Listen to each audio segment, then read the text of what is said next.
Hi, everyone. Can you see me? Can you hear me? How is everyone?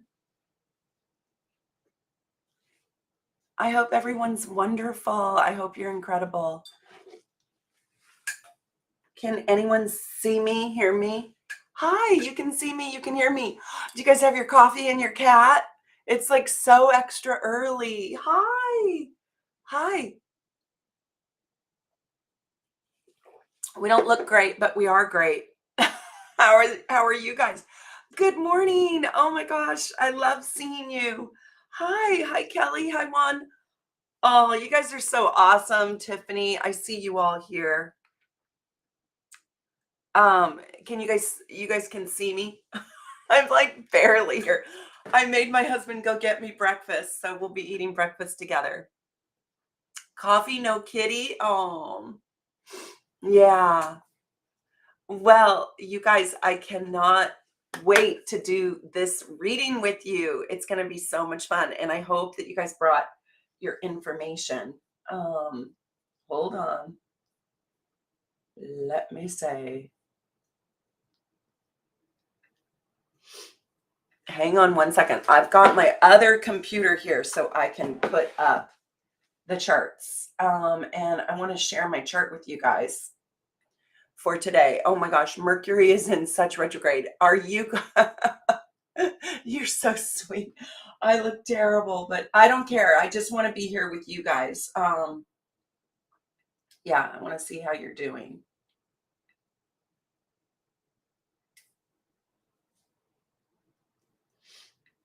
I don't know. Is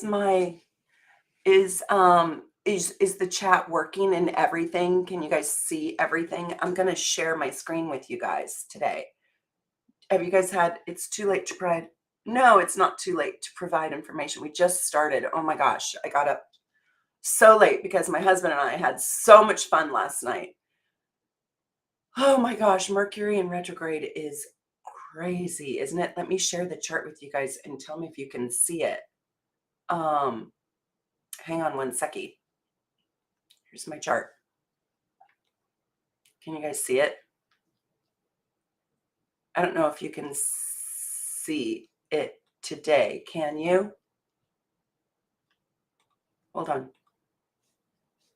Are you guys? Oh my God. Hold on. Hold on. That's awful. Hold on. One second. Hold on. This is so terrible.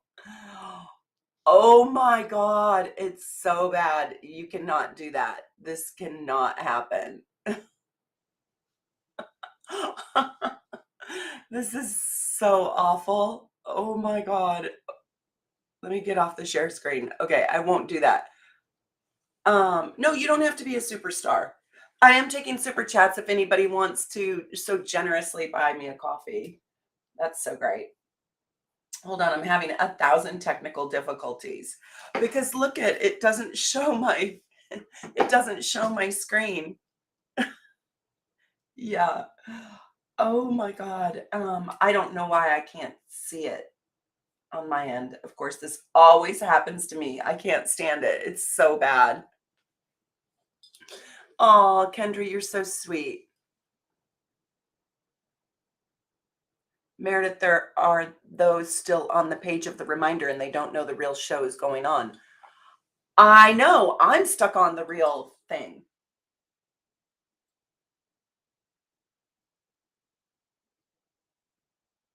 Oh, I started another live shoot. I'm so bummed out about that. Darn it. I didn't mean to do that. Hi, Alan.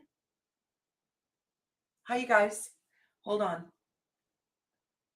I don't know why it did that.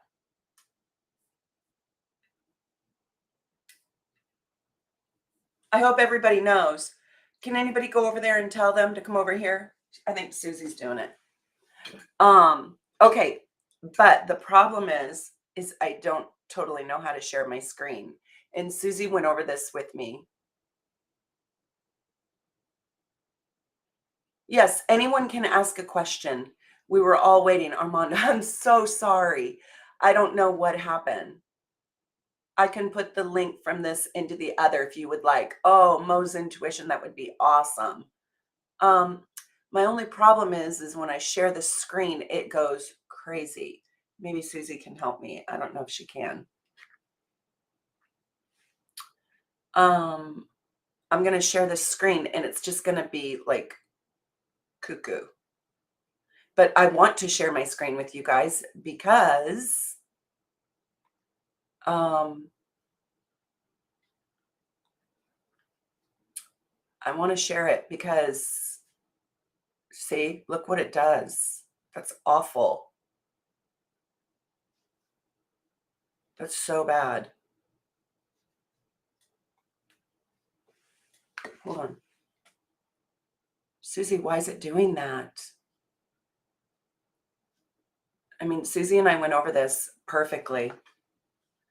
And it was so great. Hold on.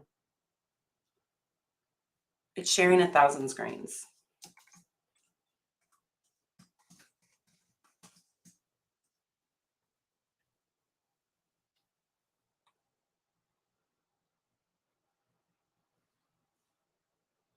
I don't know why it's doing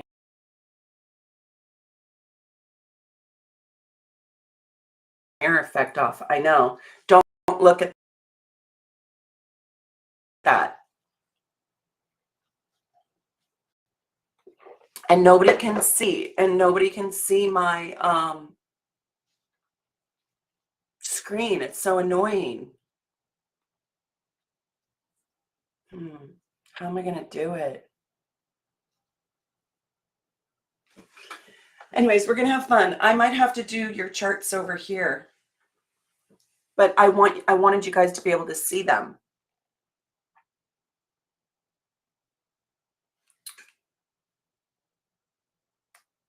Let me just ask Susie. Hold on. I don't know how. Maybe they don't need to see it. Good old Mercury in retrograde. I have my other computer here, but I'm just so sad.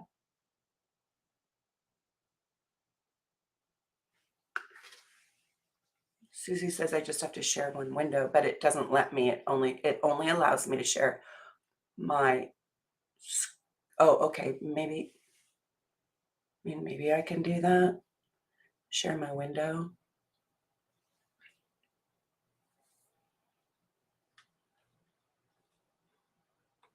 Doesn't really let me do that. Doesn't let me just share a window.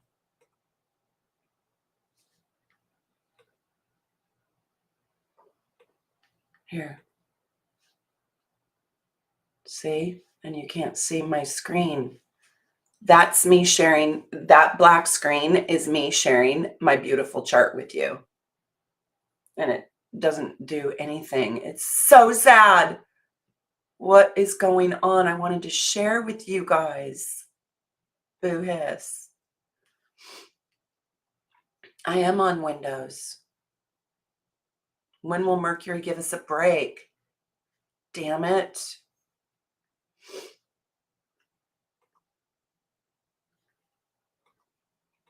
Look, I'm going to share it and it's going to go black. So stupid. Look at that. It won't even share. Damn. Okay.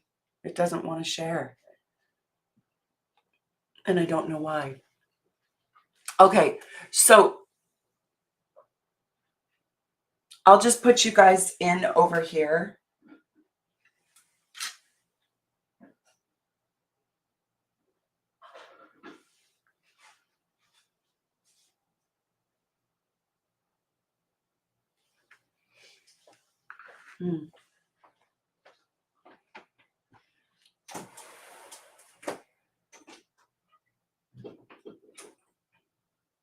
I wish I could share my screen.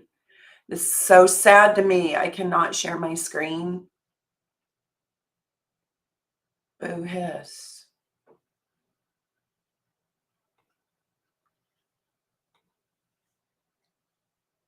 It won't let me do it. Here's that. Oh my God.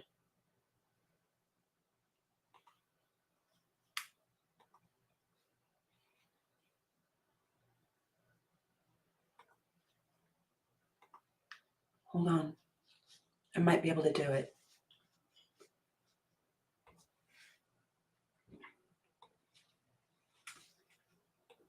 Hold on. I might be able to do this.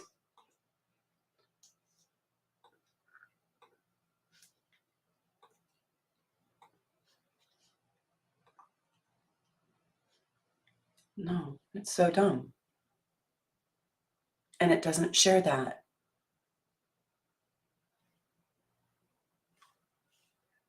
And nothing will share. Do you see that? Nothing's sharing.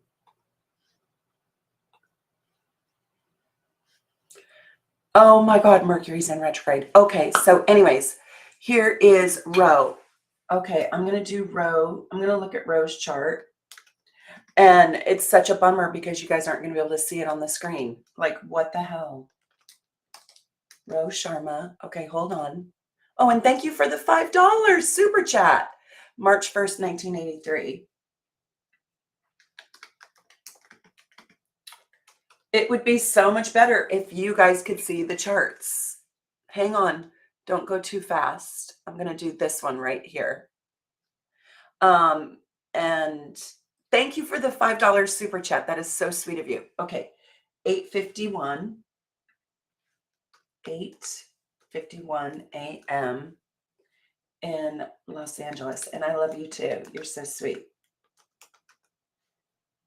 And I have no idea why it won't let me share my screen. It literally won't let me bring it up on here. I'm so pissed off. It worked perfectly yesterday. Susie and I rolled through it, but it wouldn't work. It's not a black screen. What is it? It's okay without sharing. I love Kelly. Yeah, won't let, look, I'm gonna try to share one more time.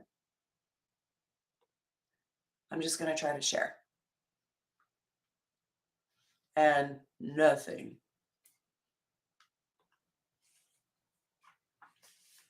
Bummer. Okay, well, here's Ro's chart.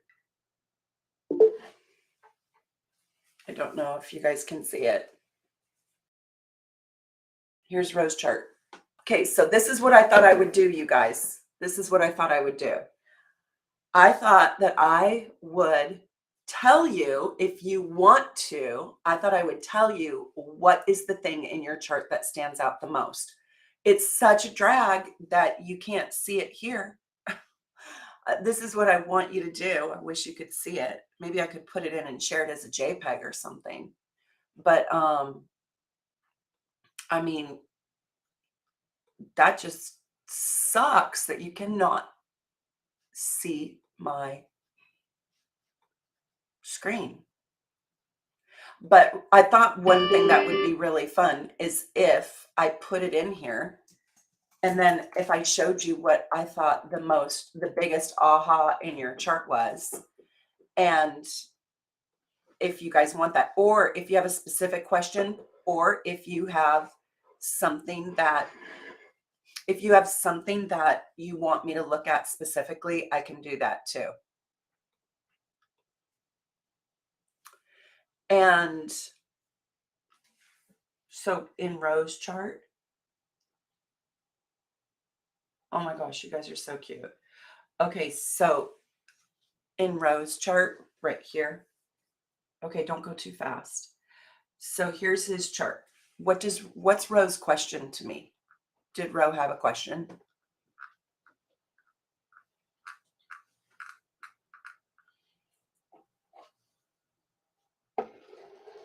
Hold on.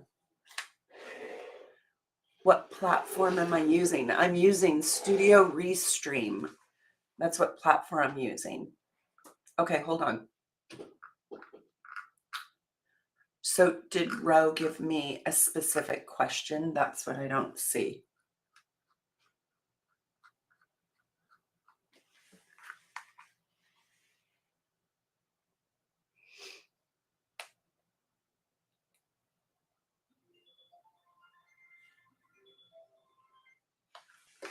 So in Ro's chart, I'm just going to tell you, he's an 11th house Pisces with the Taurus rising.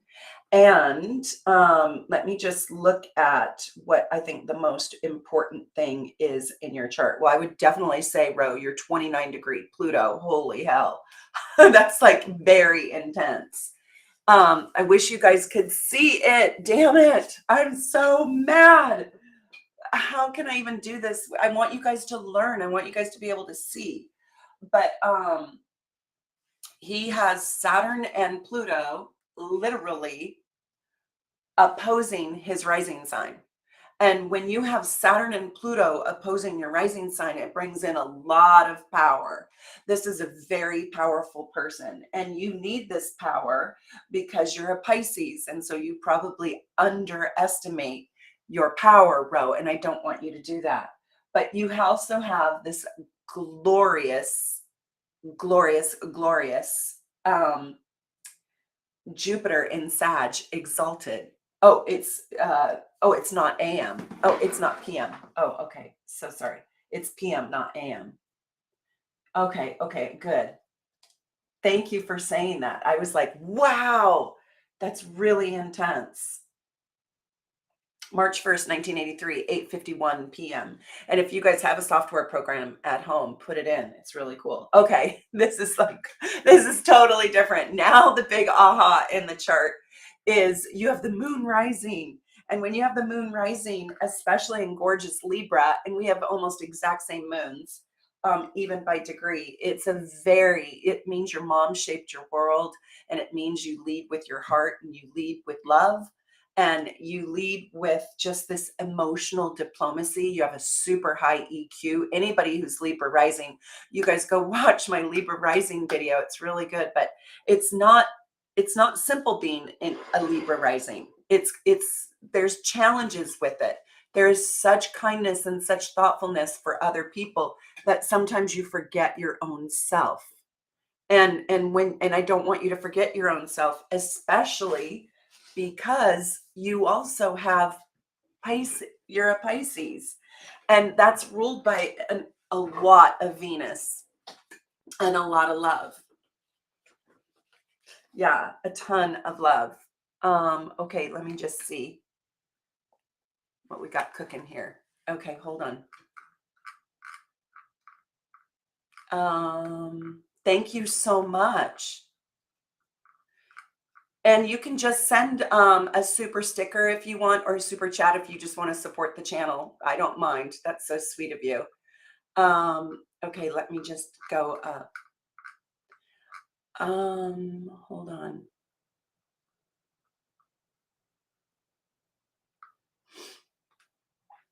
Okay, here's Ash. And thank you for the super chat. Oh, I needed to get Ash. Oh my gosh, it's showing everybody. What is going on? Oh my God, it's just flashing to everybody. Okay, but I wanted to put them up here, Susie.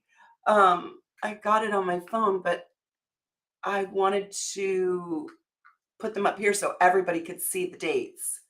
Hold on, I'm trying to pin my next one. Oh, okay, here, I'll do this one. Okay, so hopefully this will stay up there, I hope. Okay, Brianna. Let's look at Brianna. Breanna. Okay. Brianna, 114. And do you have a question, or do you want me to just tell you a little bit about your chart? You are young, 2001, 6:02 a.m.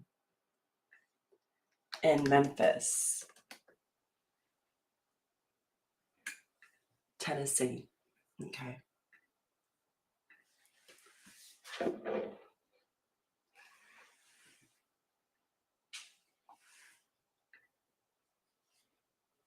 Dun, dun, dun. So, okay. And I wish you guys could see it. It's just so upsetting to me.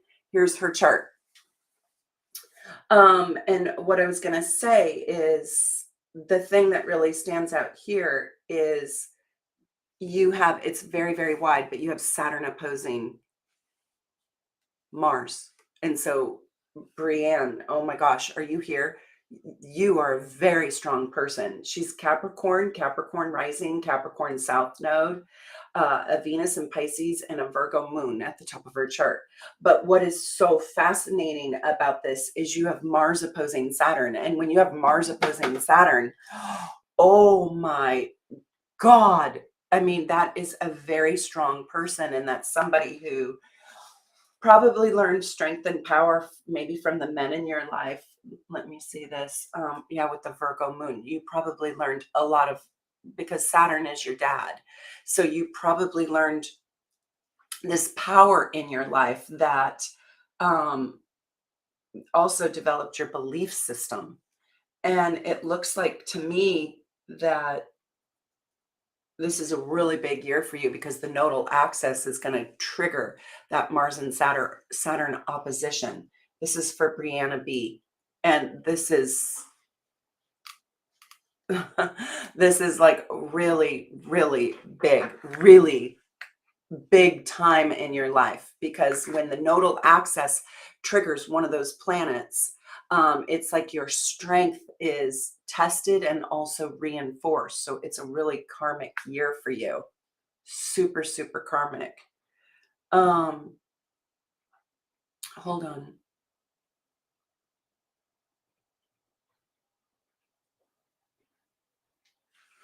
Okay, let's look at this.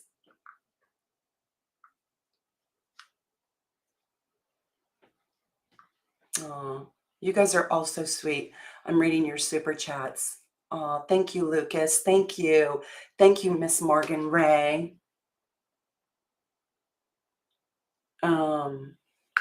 That's so sweet of you.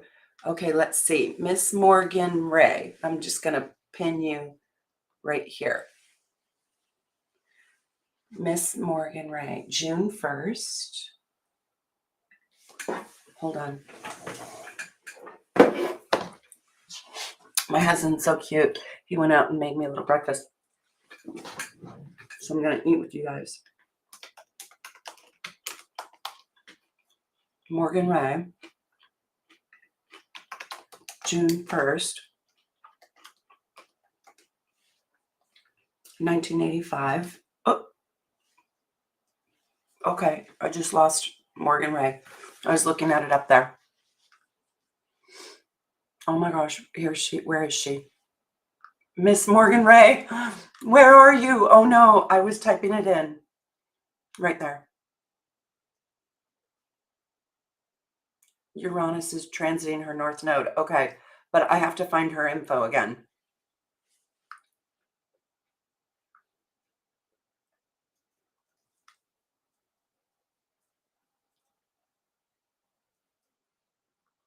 Eventually ever after. No, I have not done that. How am I going to find Miss Morgan Ray? Oh my God.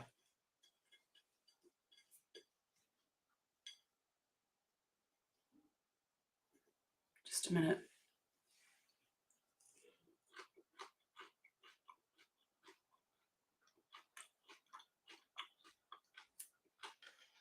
I can't find it anywhere. I have you half in, Morgan Ray, if you're here.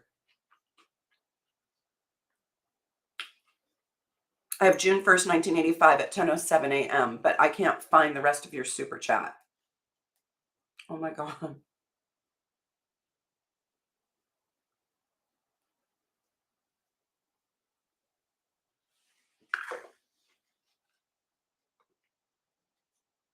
Oh, thank you. There it is. Seaside, 7:32 a.m. Oh, thank you. Thank you so much. Okay, I'll just leave those up there. I'll just leave the dates up there until I get them plugged in. 7:32 a.m. in Seaside.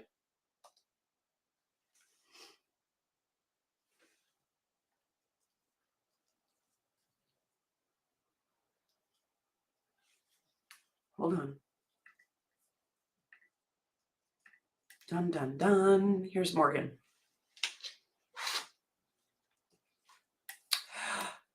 Okay, so you guys, anybody who has any planets, any significant planets in Taurus, I think I did a whole video on the nodes changing signs and the transit. And so Morgan was born with her north node at 17 degrees in Taurus. And the north node right now is sitting at 22 degrees Taurus. So, and the nodes always go backwards. Yes, this is going to be all, you guys can rewatch all this for sure if you want to. It was a rough start, but hold on. I want you guys to know, look at your Taurus in your chart. And where is that happening right now? Where is 22 degrees Taurus in your chart? Because that is where the nodal axis is right now. And that's where your karma is. And it's in your 11th house. I wouldn't be scared. I would just know, Morgan Ray, that you are having a huge breakthrough around learning something new, groups, organizations, technology in your life, your friendships. And it's going to also affect the power of your creativity. And so you're having a nodal axis return. Like anybody who has the nodes, does anybody have the nodes in Scorpio and Taurus? Because you're being most affected. And also I did a whole video, it's in my live streams. I did a whole video on the nodal axis shift, but this is really having a massive breakthrough for you around friendships and around what do you dream about, what are you hoping for, and your desires. I really like it being in the 11th house. I think that's really, really quite a positive thing. And it's in the 5th house. So there's also like a boatload of creativity, new kinds of creativity. That's the 5th house that might find you, might be resurrected again. What if your moon is in Scorpio and Taurus is your sun sign? That's really big. That's a very karmic year for you. And it could mean your mother and your father. It could mean something to do with your mother and your soul. But that when your luminaries are in Scorpio and Taurus, you're born on a full moon like that. Well, for this year until mid-July 2023, it's going to be a very powerful time. Your whole life is going to change.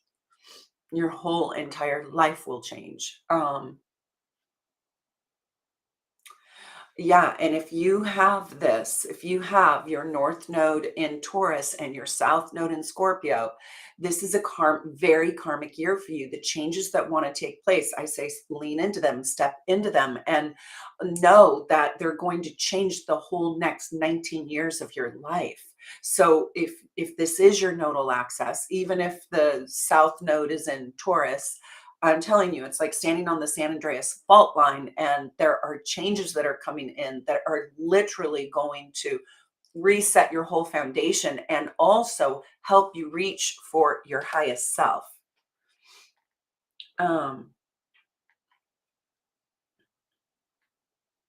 Okay, this is great. So let me go scroll up and find another. You guys, I'm like, forgive me for all my, forgive me for all my Mercury in retrogrades. Oh, thank you for the super chat. I'm so grateful. February 12th. Okay, I'm sorry. I hope you don't mind me rude. Eating. I haven't eaten since 6 o'clock last night. I'm so starving. Okay.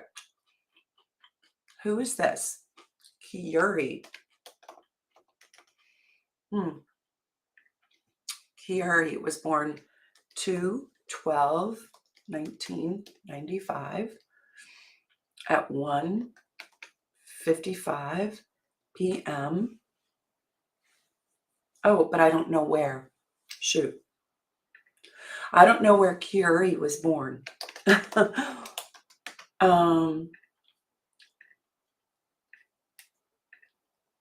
okay. Oh, and is it it's your love interest's birthday? Will we get married? Well, gosh, I wish I could predict marriage. It's almost like I can tell you, Kieri, that I can see soulmates in the chart. By the way, I hope you guys are all coming to my soulmates class. I hope so. I hope so. It's on June 4th, and you can just go to soulnavigation.com and click on my shop tab, and that will take you to tickets and events. And I'll show you how to see soulmates in the chart, how to read about soulmates, how to do a composite chart, how to do it's so, so powerful. It's going to be so great. And I have just a few seats left. What's really tough about this super chat, I don't have any places. And I don't have his name. So I can't put him in my computer.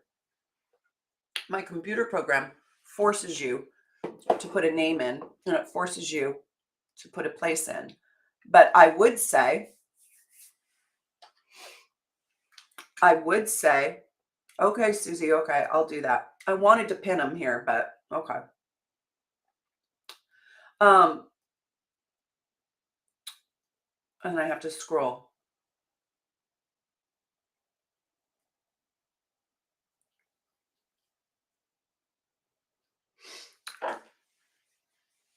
Okay. And we'll just do that. Okay, so I didn't have Kieri's all her info, so I couldn't quite do that. And I want to be accurate. And also, can I see marriage in a chart? Absolutely.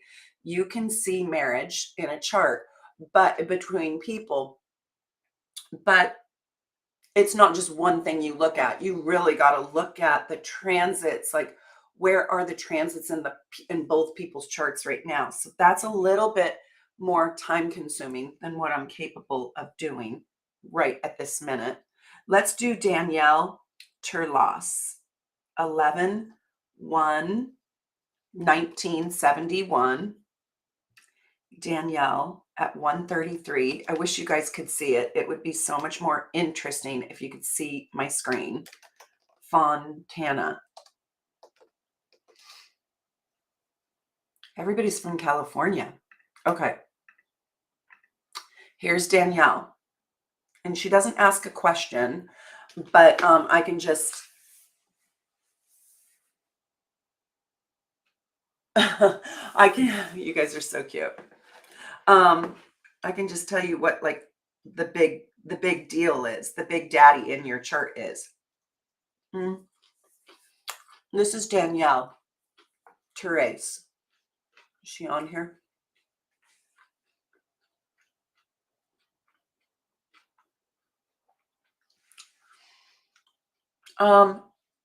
Danielle Therese, she has Mars rising. So Mars is on the ascendant. So here's your ascendant. I hope you guys all have your charts. Here is the ascendant right here. And you can't see it, but it's right there. She has Mars rising. And when you have Mars rising, you're going to lead with a Mars energy. You're going to lead with a giant Mars energy. And right now you have you have a lot of creative power. And with Aquarius in Mars rising, Danielle, it's like, and you're a Scorpio, you're a triple Scorpio. It's like, don't be afraid to be yourself. Your life is about getting to be exactly who you want to be.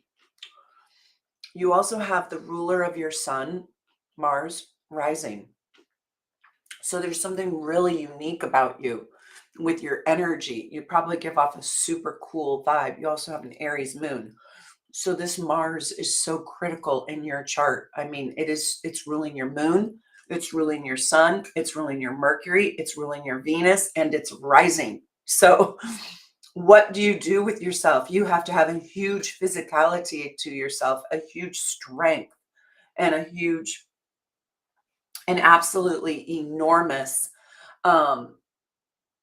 energy about you, and you need to use it. And I'm going to tell you, with Taurus right now moving through your third house, you're going to have a breakthrough with learning something new. You're already very, very smart, but there's something that you want to sink into as far as learning something new, using your voice in a new way.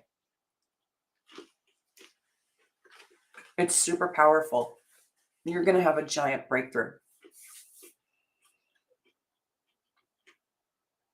this year, between now and next July. Not this July, but next July, July 2023. Thank you so much for the super chats. I'm so grateful. Okay, let me see who super chatted me next. This is Stephanie. Stephanie sent me 147 somethings. I'm so grateful. You're so cute. Okay, you guys, Stephanie. And also, I'm going to try to do this a little bit more frequently, but I've got to figure out how to get my screen to share.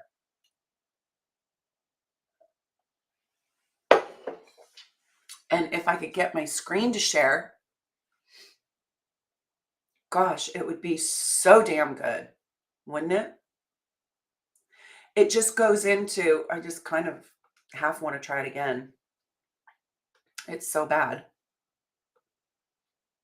I kind of half want to try. Just 1 second. I just want to kind of try.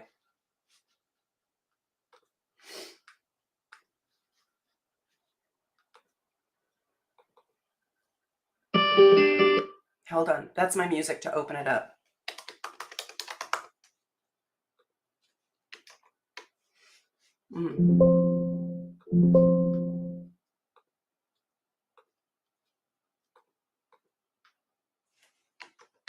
Oh my God.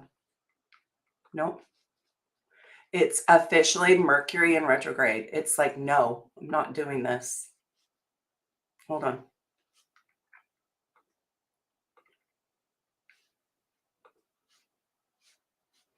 One second.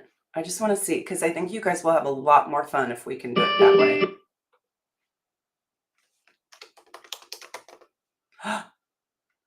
Mercury is so in retrograde, it won't even let me do it at all. It's like, nope, nope, nope.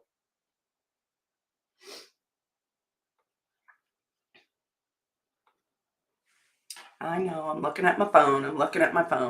I got it. Okay.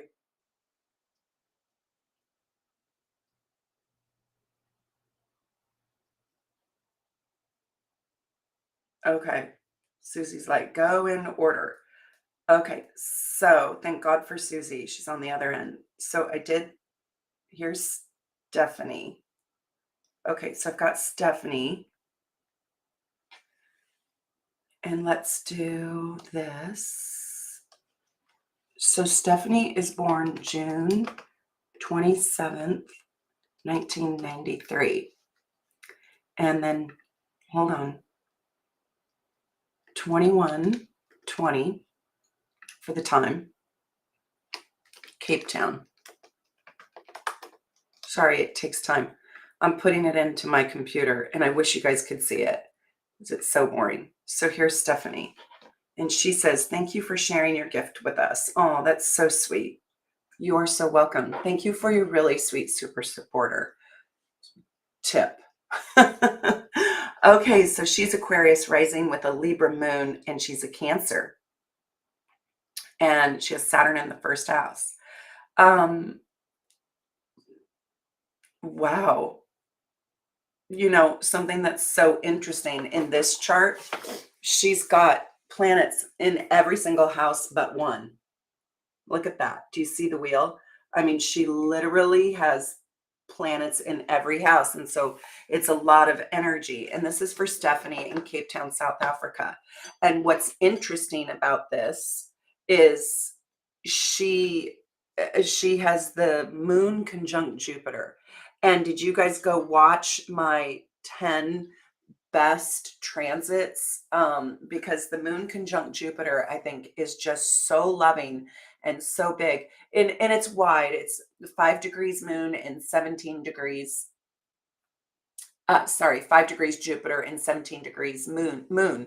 But I still would consider it conjunct just because it is the moon. And so she has this Libra moon, but she's a Cancer. I would say thank God for your Aquarius rising with Saturn in the first house, so you can um um I was reading my chats. GC is like trying to help me troubleshoot on how to share my damn screen. It's so bad. If I put the screen on, it won't pick up my astrology software. If I do just a window, I have to share my entire screen, and then it goes into the mirrored, yeah, the tiered effect. Sucks. But anyways, what is coming up? Oh, so you want a forecast. Okay. So she's like, what's coming up for me? Well, let's go look. So what you have to do is you have to put the planets that are out in the sky, you have to wrap them around the wheel that you were born with. And so right now you have literally, Stephanie, June 27th, 1993, you have Saturn crossing your ascendant, and you have your Saturn return coming up pretty soon. And I would say that this is in about 2 months' time, you're going to actually start to feel it. And when Saturn crosses your ascendant, it's a very big time. It's a time when you're going to mature. It's a time when you're going to grow up. It's when you're going to have the weight of the world on your shoulders, and you're going to have responsibilities on your shoulders. And you're going to really have to like stand in the discipline of your life. Sometimes I find when Saturn is crossing the ascendant, you go through a challenge, and the challenge is there to the challenge is there to truly grow you and grow your capacity. You might feel like you have the weight of the world underneath you, or on top of you, but I just want you to know you'll be able to shoulder it. Your life wants to change, and it wants to level up for the next 30 years. So it's a pretty big deal. Yeah. Okay, so here's Ashby. Let's do this. Ashby, you're my next super chat. Thank you so much for the sweet super chat. I'm so grateful. July 11th, 1987. And does she give me the time? 7:22 p.m. And EPH Ephrata. You're right down the street from me. Ephrata, Washington. Okay. Wow. Okay. So she's a Sagittarius rising with a Cancer sun sign. So this is and you have Neptune in the first house and an Aquarius moon, but you have Cancer in the seventh house. So what question do you have? I sometimes like to just look at the chart and see. This is Ashby. She says, thank you.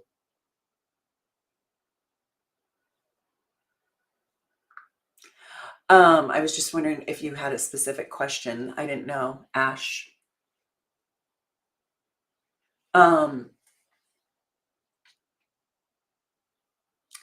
So when I look at your chart and I just see when I see your chart, oh, I would love to know about my luck with Jupiter. Let's see her luck with Jupiter. Well, she has Jupiter in Aries in the fourth house. And so there is luck in your family somehow. You must feel that, but you have that Aquarius moon. I hope that you watched my Aquarius moon video. It's not a simple moon to have. There's a lot of complexity with an Aquarius moon, but that Aquarius moon runs your chart. and you are a Cancer. And so there is something here. There is some good fortune that's coming to you through your family, for sure. Like your family has in some way blessed you. I'm also thinking that they haven't been simple because you have an Aquarius moon and you're a Cancer. So you guys, if you haven't taken my master class, cannot recommend it enough, because you learn how to look at rulers. So you can't just look at, oh, I'm a Cancer sun sign. You have to go look for Cancer. Wherever you have Cancer in your chart, you have to go look and see what the moon is doing and how that moon is interacting in your chart. It's very important. And when you can do that with all your rulers, you really get to see the underbelly of your chart. And that's all taught step by step by step in my master class. And you can get that in the notes section below. You can just go to my website and click on the Learn Astrology tab and click on my master class and get it from there. But you have had Pluto, you have Pluto creeping up on your moon. So this is Ashby. So it's you're gonna already start to feel it.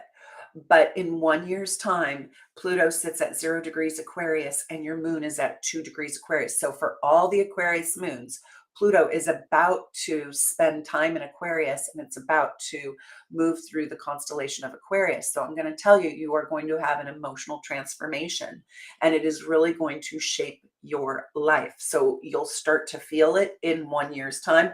You might feel it right now, but it is when your heart literally reshapes itself. I shouldn't say literally, I should say metaphorically reshapes itself.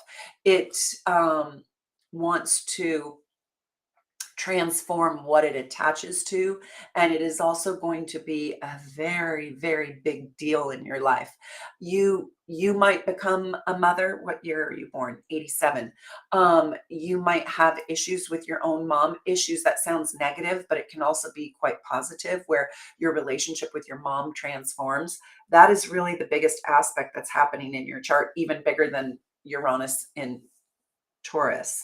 And you asked me about your Jupiter. With your Jupiter return here, that's gorgeous. You're going to have huge blessings with your family.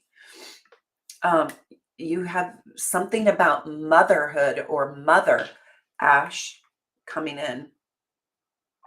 Okay, let's see who's next. Thank you, Danielle. You're so sweet. Thank you, Lucas. You're so sweet. I really appreciate you guys. Okay, let's do, oh, did I already do Brianne? Yes, I already did Brianne. Let's do Melissa Jean. Melissa, and let me, if you guys haven't joined the channel, I really recommend you join, because you get your free natal chart. You get discounts on all your readings. If they just want to send a super chat, Susie, that's totally fine. I got plenty I can talk about. If you guys just want to send a super chat to support the channel, that's awesome. I really appreciate it. But what I was saying is, if you guys want to join the channel, you can just click in the notes section below, and you can join and become a super supporter. And I do bigger, longer readings behind the scenes for my super supporters, and you get to see all my behind the scenes videos. You get discounts on all the readings with Susie, with Connie Joe, with Kira, with Stacy, and you get all kinds of perks. You get your natal chart, your deep natal report, you get your year's transits. Wait, I don't think you get your natal report. I think you get your year's transits. Okay, let's do this. This is Melissa Jean. Are you still here, Melissa? Are you still here? Melissa Jean, let me put you in here. 9/30, 1981 in Jamestown, New York.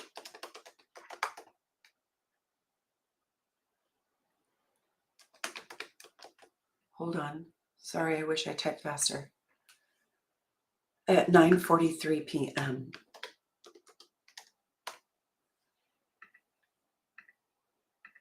Here you go. I have a new moon on my ascendant and south node in my sixth house. Do you see a career change for me? Ooh. Let's look at her. Wow, look at this chart, you guys. Remember the other chart where they had planets in all the houses? This is really a tight bundle over here. You can barely see it, but it's really, really a tight bundle. And let's just go look at this. Do I see a career change? Wow, you have a lot going on in your house of work. Hold on. Melissa Chain. Well, yeah, I mean, this is really incredible. So you have Saturn transiting your 10th house. You guys, you should watch my Saturn in the 10th house video. Um, yeah, you're probably going to step into like more responsibility and like, the weight of the world is on your shoulder in the house of career. Whenever Saturn transits the 10th house, there is usually a shift. There's usually a crumbling of the old, like a changing of the guards. And this is also going to be quite an interesting time for you because, wow. Because when I go and look at the ruler of your 10th house, that is Saturn and that is Uranus. So I think this level up is a leveling up in responsibility, in money, in career, in building your legacy, taking on the next step, really increasing like the magnitude of your life. There's a big change here. And with the South Node in your sixth house, it's like your daily duties and your daily responsibility will also shift. So that is for Melissa. Let's see what Susie's saying to me. Susie's chatting. Oh, she's giving me more.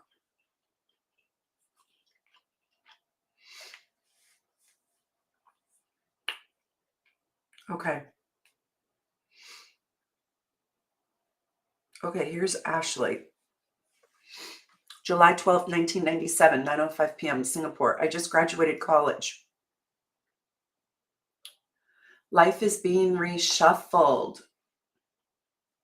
Okay, let's go look at her. So one other thing we can do, if you guys want like a deeper if you guys want a deeper reading, um, is we can do astrocartography. So we can actually look at your lines and we can see, are you living on your Pluto line? Are you on your Venus line? Are you on your Uranus line?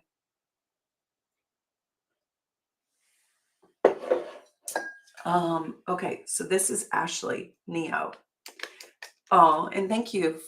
Thank you for the super chat. I'm so grateful. You guys are so sweet.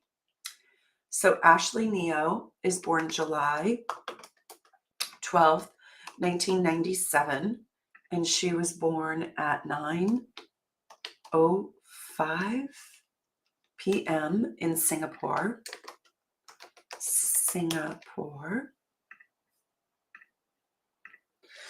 Oh, and by the way, you guys, I don't know why, but I have some space available in June. It's like a miracle. Not a lot, but I have like uh availability on my calendar in June. If you feel like you want to get a deeper reading, I mean, we go way, way, way, way deeper than this. This is just a little fun thing. Ooh, okay. So this is Ashley with Aquarius rising and Jupiter on your ascendant. Hold on, let me just look at your natal. Let me look at your transits real quick. So this is for Ashley in Singapore. You've got Saturn. You also are Aquarius rising. So you've got Saturn in your first house right now. So this is really, really big. And you have the South Node in, okay, this is what I would do. You have the South Node transiting the 10th, and then you have Saturn crossing the ascendant.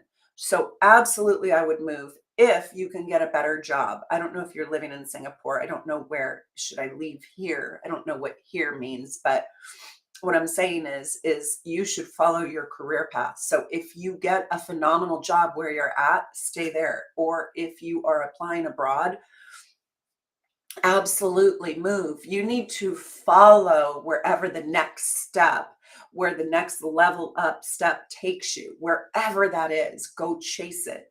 Because you have so much career power in your chart right now. I don't want you to miss opportunities. Um, okay.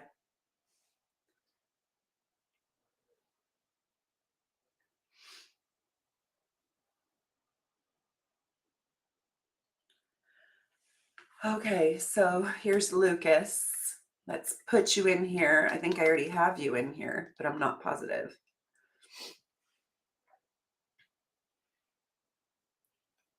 Lucas. Oh my gosh, can you believe I do not have you in my small computer? I probably have you in this one. Okay, let's look. December 8th. Ah, what a great birthday is that? 2002 at 6:25 p.m. in Tom's River, New Jersey. Okay. Dun, dun, dun. I want to know how to overcome my Saturn placement. So he's got Saturn in Gemini in the 12th house. One thing I'm going to say is this Saturn in Aquarius likes the Gemini. I wish you guys could see. Oh, a little bit.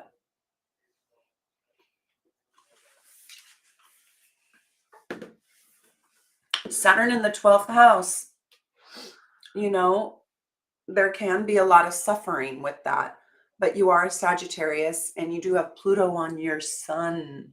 So there's a depth to you. This is about you having a real spiritual crusade and a spiritual quest in this lifetime. And you can be prone to depression, but you have a happiness and a joy about you. But I do want you to nurture your Saturn in the 12th. What's going to happen is in 25 days, the sun is going to be on your Saturn. And that happens once a year. Whenever the sun sits on your Saturn, it really lights that up and it activates it. But I find it so interesting that today Saturn is at 25 degrees Aquarius and your Saturn is at 26 degrees Gemini. So this is really lovely. This is a time of maturity for you. This is a time when you can really step into some Saturn power, that stamina, fortitude. You do have a connection to spirit. You are very intuitive because Gemini is there. You might not know it, but it's like that's literally like spirit talking. Mm. And this Saturn today at 25 degrees Aquarius is in harmony with your Saturn. So I think you're going to see that you're going to get new responsibilities. You might even be able to attract new knowledge, um, new energy. I like a good Saturn trine Saturn because it's a time when you work hard and you reap the rewards of that hard work. Overcoming your Saturn. Well, Saturn opposes his sun, it's wide by 10 degrees, and also Pluto. And that can bring in a lot of backbone. And you can also, and you're a Sag, and then your Saturn is in Gemini, you're on the axis of knowledge. So the way to overcome your Saturn, I guess, this is your question, is through knowledge. It's through learning and then teaching what you learn eventually. It's also through having a very deep spiritual connection and loving the job and the work that you do because you have a sixth house Sagittarius sun, and Sagittariuses want to do things that they love. And so this is like falling in love with your life on a daily basis to overcome sort of the the Saturn oppression. But one thing I like about Saturn opposing the sun, maybe it's the only thing I like, is there's there is a strength inside of you. You're not just a pushover. You're able to thank you, Lala. You guys are so sweet. You're able to really, I guess, put in the sweat equity into this lifetime to get to get quality rewards out of it. And life is not just superficial for you. You're not a stereotypical Sagittarius, Lucas. You have a real depth to you because you have that Pluto on your sun. And that creates kind of a scorpionic Sag, and then it's opposing Saturn. So I want you to get in touch with your power, and I want you to know how powerful you really are. And I also think that your power must come through knowledge somehow. It must come through learning. You have to learn. I wonder what job you do. You need to do something kind of interesting. Um, okay, let me just see. I'm eating my breakfast with you guys. I'm so sorry. Let me see. Okay, T. Vallejo. Let's see. What do you say?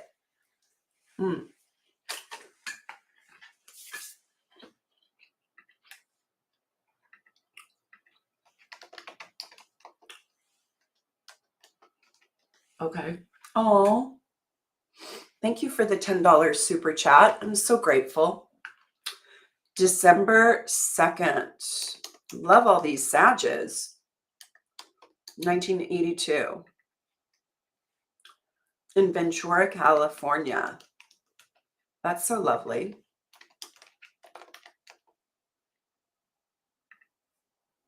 The Valley. Ventura. Yeah. Sagittarius galore. Oh my God. With Aries rising.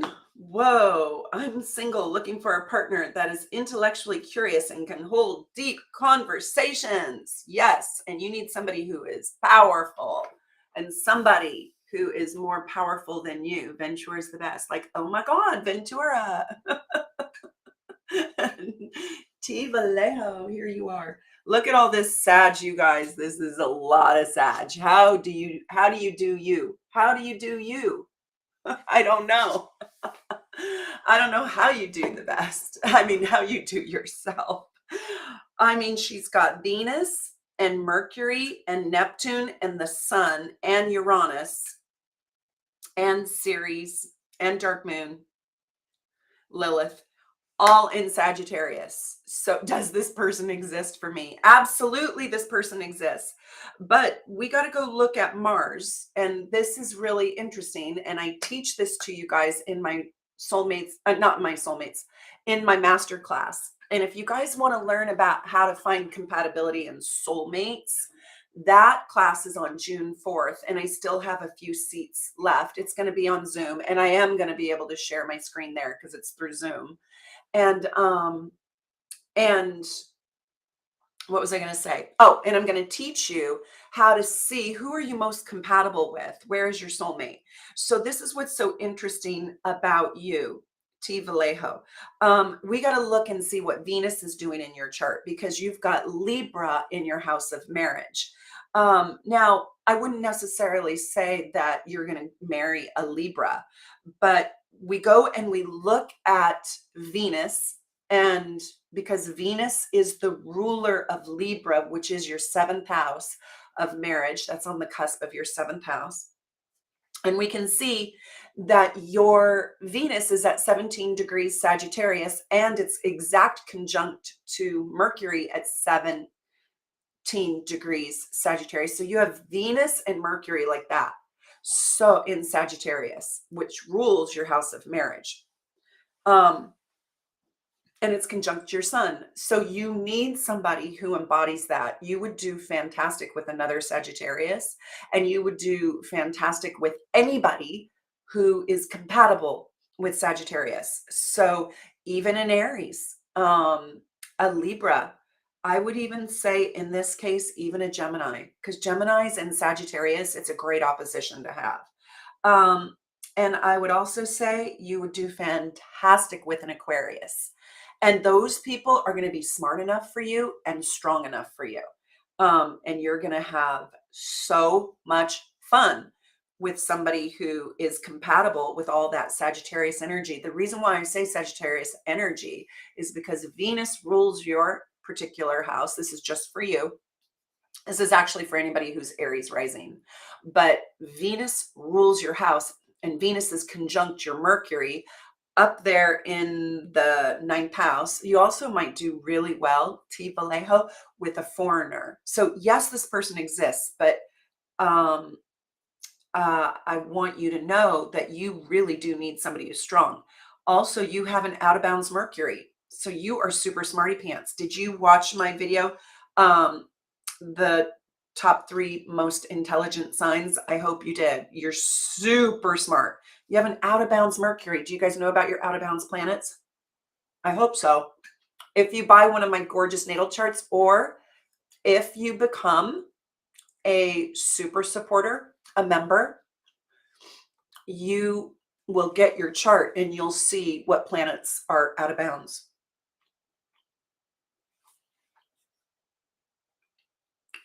You also have Saturn and Pluto in your house of marriage, T. Vallejo. So relationships are your karmic lesson in this lifetime. So you want to choose wisely. You want to choose discerningly. You should come to my soulmates masterclass, to tell you the truth.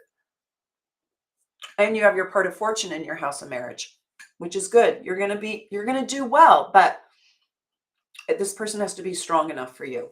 You're super smart. You're like strong up here.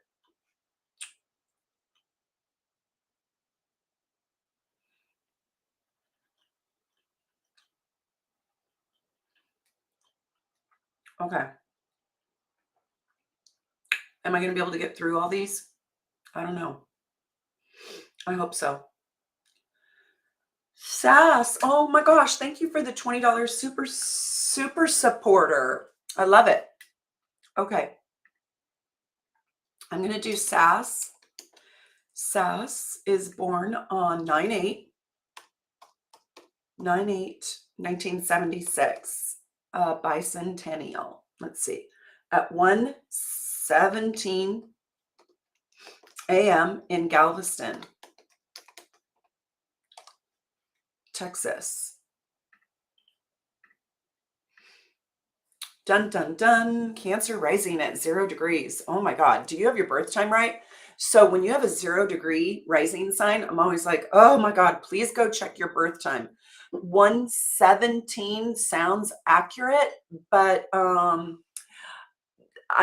do like to double check that, because I say that because if you are born even 3 minutes later, you could have a totally different rising sign. Hang on one second. You could be Gemini rising. So I would go watch my Gemini rising. This is for Sass. I would go watch my Gemini rising and my Cancer rising and really see which one I feel. And it might be a little bit hard because you've got Jupiter in Gemini, but still. And then, yes, I looked at my birth certificate and I have my birth card. Okay, then I'll quit arguing it. It's just when I see a 0 degrees on the rising, if it changes even by a minute, that whole wheel is going to shift. And so it's a really big deal. I love your glorious, gorgeous Pisces moon at the very tip of your chart. You have to absolutely love what you do for a living. It's so important because you have a very enormous sensitivity. So she has her sun in Virgo, and then she has her Mercury, Venus, Juno, Mars, and Pluto in Libra. And then she has a Pisces moon, and then she's a Cancer rising. Oh, this is a person, Sass, who is extremely sensitive, very thoughtful about other people, probably lives for other people. And and then the 4th house is just packed, filled with all that Libra. Family is so important. Your mom is just absolutely critical to you. And one thing that I want to say is that you have a south node in Taurus and a north node in Scorpio. So in the 5th and the 11th house. So this is about you really finding kind of new groups, new organizations to be a part of. And also stepping into massive creativity in your life. Get super creative. Yes, she says, yes, I'm super giving and I get taken advantage of. I am not surprised at all. With all that Libra and that Cancer and that Pisces, you have to learn how to draw really good boundaries, and you have to be okay with saying no And you can say no nicely. I would say that you, Sass, probably you have such a sweetness about you. Um, I don't want you to be taken advantage of, and but I want to know if you're super creative, because this is a year of creativity for you. This is a year of like really, really think creatively, live creatively, get into your creative self expression. Yummy. And Sass, that's so generous of you. I just want to say that the fault line is happening in your 11th house. So, like learning astrology, learning tarot, learning body work, learning nutrition, learning health and wellness, um, learning natural medicine, learning herbal teas, something out of the box, learning something new. It's really wanting to come in right now. And then stepping into your massive creativity is just, it is the key to your life right now. Okay, now I am on, oh, I did, Ashley. Okay, hold on. Now I'm on Sanchita. Is Sanchita in the house? Sanchita. Sanchita. Here you are. I already have you in here. Thank you for your $250 for super chat. um, that's so sweet. I've got you right here in Singapore. What is happening in my chart? Well, she is interesting. She too has a Pisces moon. And she's an Aquarius, and she has Uranus on her sun. And hold on, let me just do this for you. What is going on in my chart? She asks. Hang on.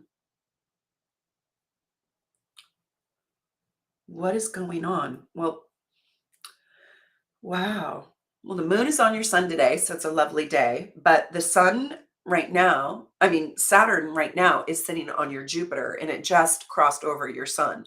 So you must have had a really hard year last year. This is for Sanchita, if you're still here. Oh, you guys are so sweet. Thank you. Oh, Sanchita's here. Yeah. So it must have been very, very difficult. But the thing that I like about Saturn sitting on Jupiter is Jupiter is your optimism. Jupiter is your belief system. And what about my question? I wanted to know about stability and peace. You wrote, can you tell me what's happening in your chart? Oh, that was Sass. Okay. Um, this is for Sanchita, and I don't know if she's still here. I'm just looking at all your guys' comments. Okay. So this is with Sanchita. So what I was going to say is last year when Saturn crosses the sun, it's very weighing on you. It's very heavy. You will feel in a way like you will quite possibly I don't know, almost like you'll fold under pressure, but it's actually a time when you're building the oak tree in you. And it's also a time when you can just feel exhausted and tired. And I want to tell you though that when Saturn now it's left your sun and it's on Jupiter. And what I like about that is I want you to think about Jupiter as your optimism, as your belief system. When Saturn is on it, it can actually, through concrete material ways, it can like re-cement, regrow, or solidify your belief system. It can bring you things to be optimistic about. It can bring you abundance. Now, it doesn't come for free. It comes with energy, effort, and a lot of hard work. But if you step into the hard work in your life, let's say you want to buy a car, let's say you want to buy a house, save your money bit by bit by bit by bit, because this is a time in your life where like the best house finds you. This is a time when you can make really deep commitments to your belief system and to what you want in the world. So I really like a Saturn Jupiter because it's sort of like making dreams come true. And that is really exciting. Now you have Jupiter and Mars and Neptune all about to enter your seventh house, and that's marriage. So you might get married, you might join a union with somebody. That could also be like a business. If you're already married, that could be a business. Somebody's going to walk into your life, another person, and really be quite magical. I mean, really add tons of value to your life. You're going to make a commitment to somebody who's going to be a great partner for you. It's exciting. Okay, hold on. Let's see what we got. Susie's sending me.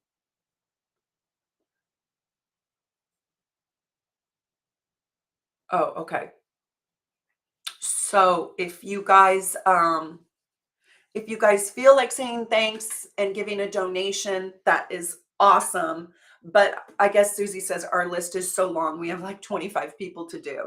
So if you like our channel and you like supporting us and you want to just send, a super chat, that's great. But Susie's like, the list is super long. I told you guys, cats and coffee. Cats and coffee. Do you guys have your cats and coffee? Look how cute she is. Oh.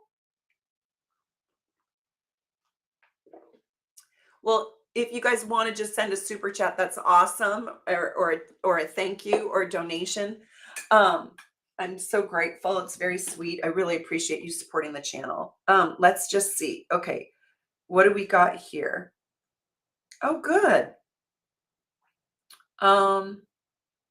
L. Okay, let's do L. She says, look at my chart and tell me what stands out right now. Okay, hold on. And you are a superstar, super supporter. Are you coming to my soulmates class? By the way, and she's been a superstar, super supporter for more than 7 months. So you get to come for free. So you guys, if you are a superstar, super supporter for more than 3 months, you get to come to my master classes for free. And if you're a superstar, super supporter for less than 3 months, you get to come for like 19 bucks. It's so worth it. You will learn so much. It's going to blow your mind. So I hope you guys want to come and learn astrology with me and come to my soulmates masterclass. You can just click my website in the notes section below, and it will take you to my shop tab. Hold on. 810. Here she is. 8.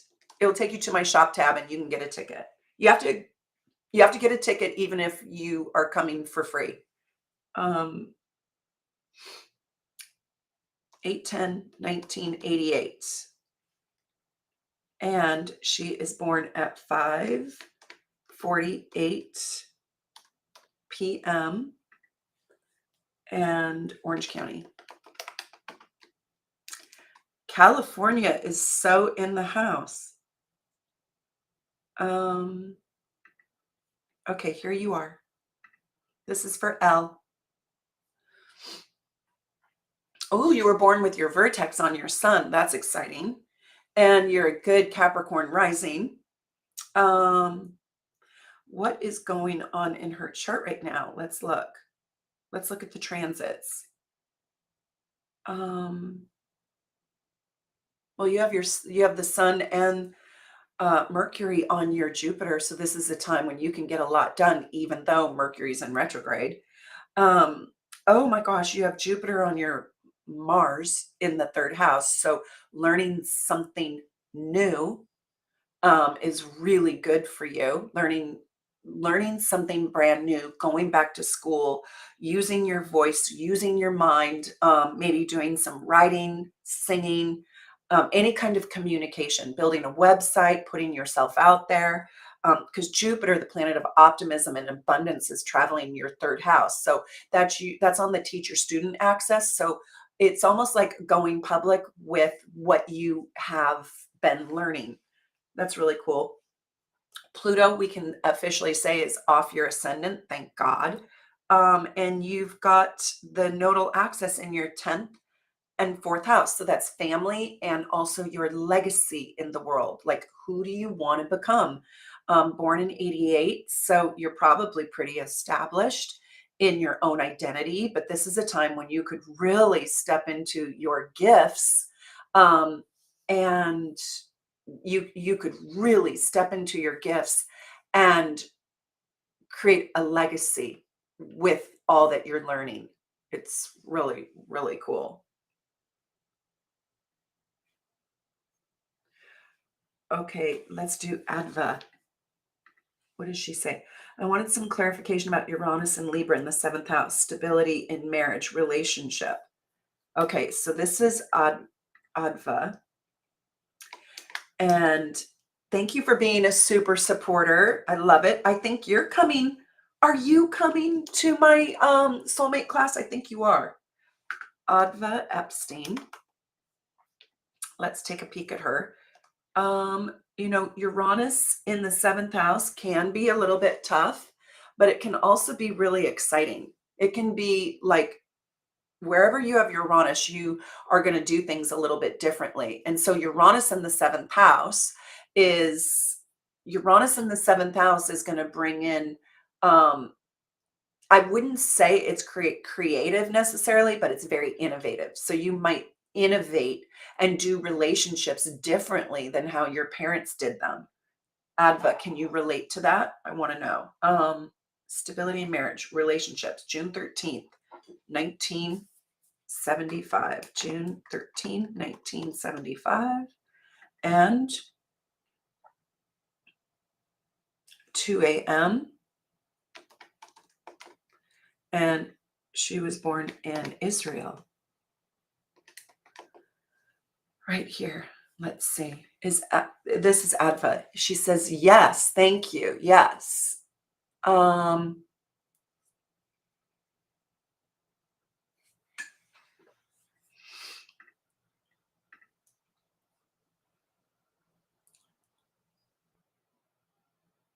me just look at you for a minute. So she has Uranus in Libra.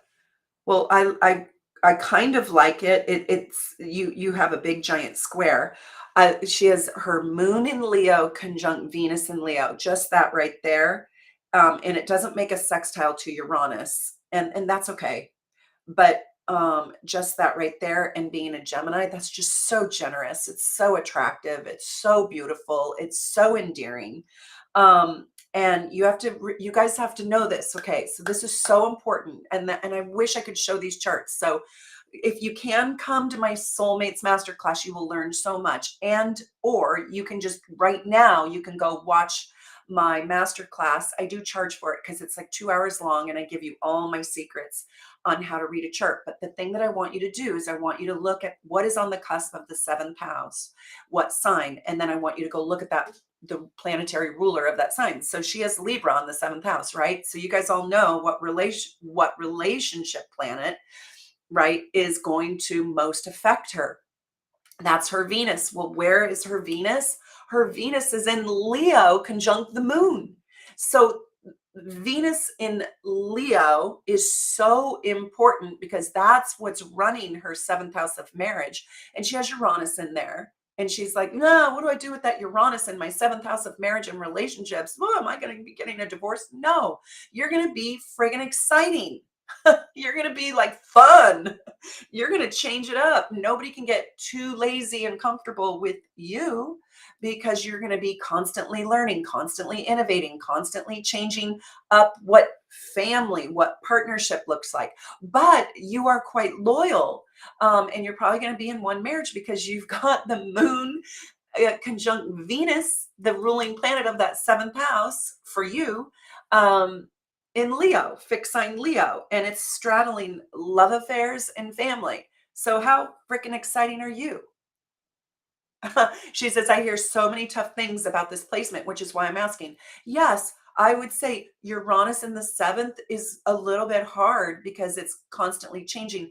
But that's where I teach you guys real astrology. And in my master class, and you'll learn this again a little bit in the soulmates class, but in my master class, my advanced techniques master class, you can find that under the Learn Astrology tab on my website.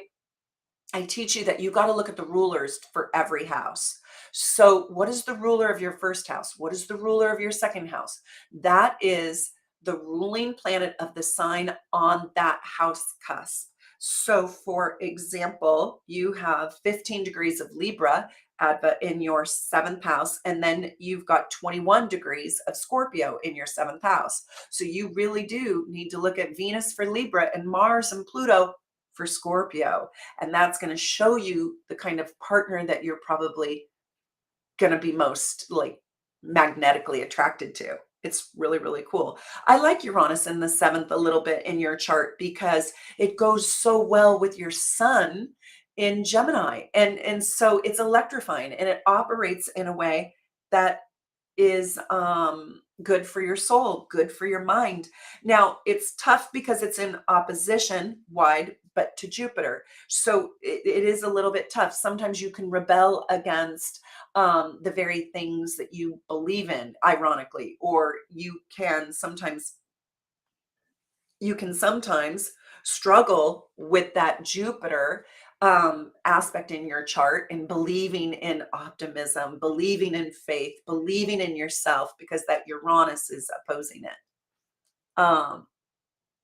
Oh, she says, thank you. My husband also has Uranus on the 7th and we are separated. Yeah, well, come to my soulmates masterclass if you can, Adva. And I mean, you're super supportive for 4 months, so you get a discount. And we'll take the two charts and I'll show you how to read them together. Because it's a lot more complicated than just that little tiny thing. And if you guys want to get a full-blown reading and you didn't get a chance, I do have space available on my calendar, which you can find it below, or you can just go to my website and click book a reading. And I have space available on my calendar now. It's kind of a miracle. I kind of can't believe it. I'm usually booked 3 months out, but right now I'm not booked out that far. Probably because I got really sick. Let's look at Sarah. And thank you for the super chats, you guys. Thank you for supporting the channel. I really appreciate it. I hope you guys are all subscribed. Are you guys all subscribed? This is Sahar Noreen. Let's see. No. Never mind me eating my breakfast with you.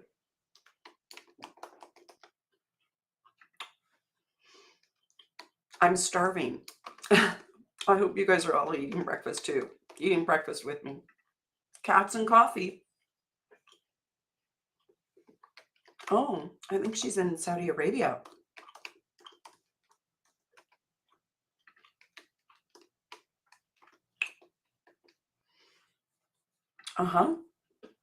Sahar, November 6th, 86. Oh, here she is. Moon Coral, you're so sweet. Please eat. Thank you. I wish I had mashed potatoes and gravy right now. She says, love, relationship, and career in the next 3 months. Okay, well, that's a lot, but let me just look and see what you got. Hold on.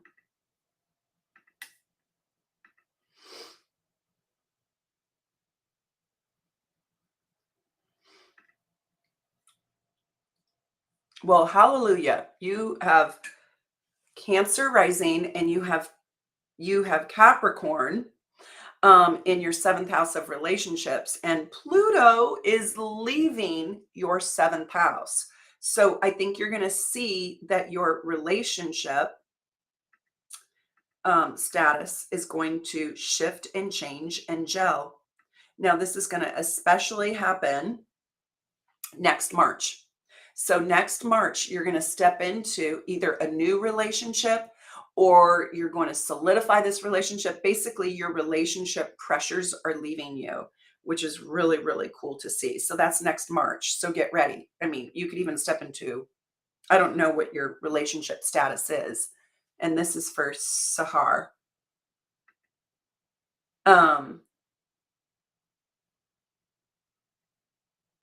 And for your career, you have Jupiter there. So this is really stepping into your legacy, stepping into your calling, and this is improving your relationships. And the career piece is happening like right now. Let me see.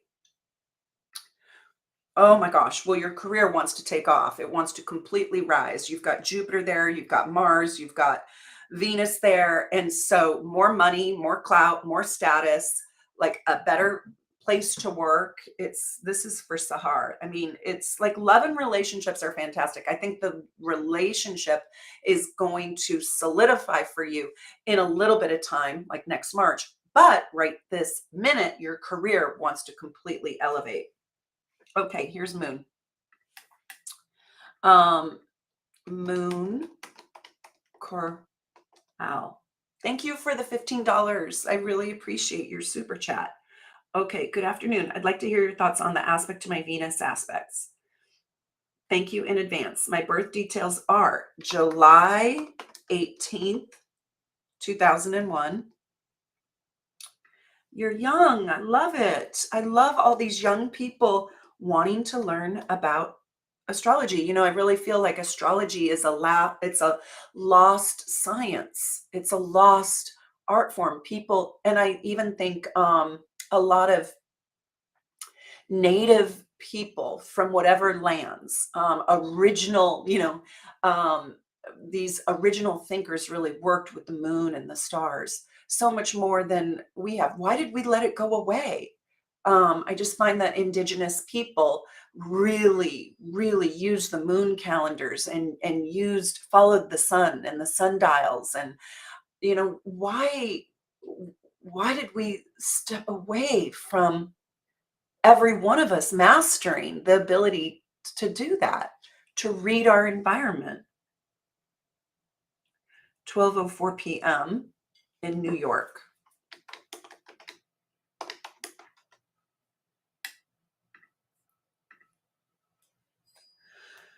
Okay, hold on. Here we go.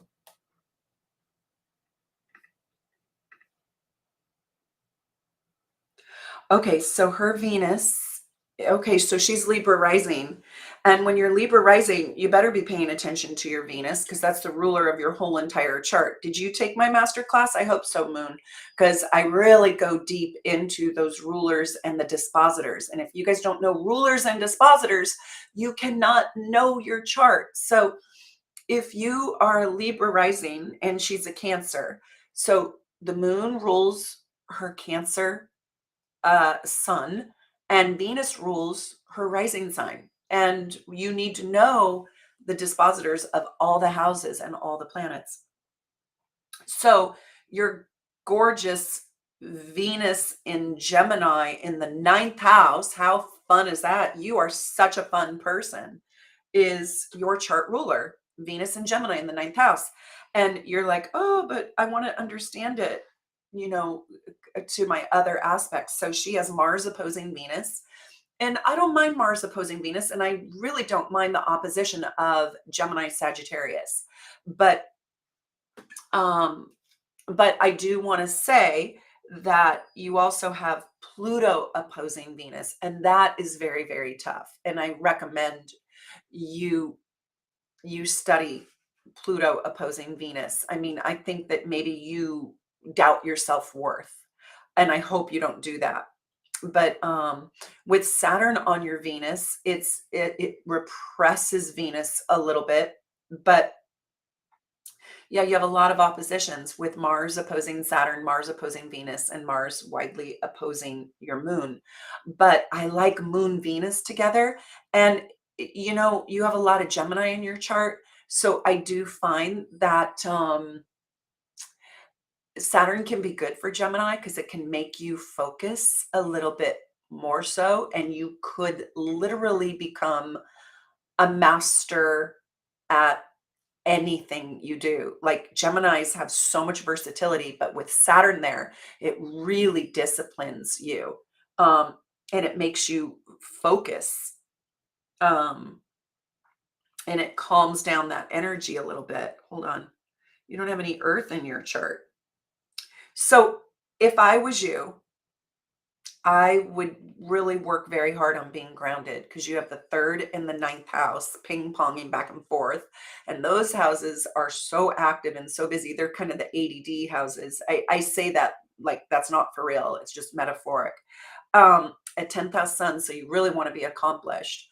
Born in 2001. This is for Moon. I just think you have to really honor the busyness of your life, and you can really be a master of all things. I like your Venus in Gemini. And I also like it a little bit with Saturn there. I think it can make you feel like sometimes doubt your worth, doubt the love in your life. But I also feel like it is such a stabilizer. And in the ninth house and the third house, really interesting. That's the teacher student access. So you're supposed to be teaching. And you probably love teaching. You love people. You are such a people person. This is a people person chart. Um, thank you, Moon. Okay, let me see what Susie's saying to me. Okay. Okay. We've got just a few more here. Let's do this. You probably, okay, let's see.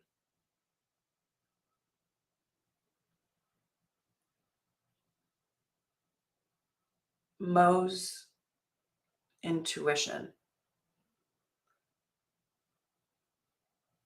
Oh, okay. Overall chart advice. Is Mo still here?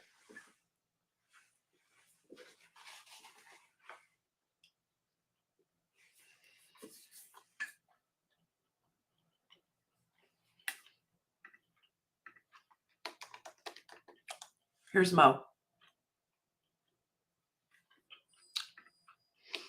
August 13, 1983. 1:28 p.m. And Aurora,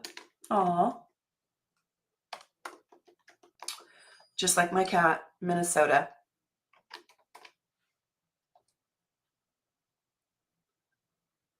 Right here. Yeah, Susie, we probably have to stop taking questions right now, but I'm going to do this again. If you guys like this, I'll come back on. I can't come next Sunday, but I'll come at a different time and I'll do more chart readings, mini chart readings. And I also use examples in my super supporters videos, which I'll go do too. Let's see. Okay, so this is Mo. Well, oh gosh, Mo has a complicated chart. Scorpio rising, but Leo, Sun and Mars in the ninth house. But with the moon, Pluto, and Saturn in the 12th house in Libra, this is for Mo. Is Mo still here? I just want to wrap my arms around Mo and give Mo a big giant hug. There you are. Okay, good. You're still here. That is not an easy placement. That is a really tough placement for the moon sandwiched between Saturn and Pluto. And so there's some emotional loss. But what I want to tell you is it is in the house of the guardian angels. It is in the house of spirit guides. So whatever losses and setbacks you've had as a Scorpio rising, have you guys all watched my Scorpio rising video? I hope so. And Mo, he says he's struggling in life. I can understand that. That's why I'm like, I just want to give you a big old fat hug, big old giant hug out here in Seattle. But I want you to know that you have, I just got chills, Mo, you have amazing things in your chart too. And your chart is not a bad chart. It's that you came in with a power and an intensity to get really friggin' real about life. And so you got a really friggin' real life. Now I want to tell you something. There is a bit of a perfectionist in you, and you were born with Venus in retrograde. So anybody born with Venus in retrograde, please, please, please go watch my Venus and everyone is still here. Go watch my Venus in retrograde video, okay? Because how do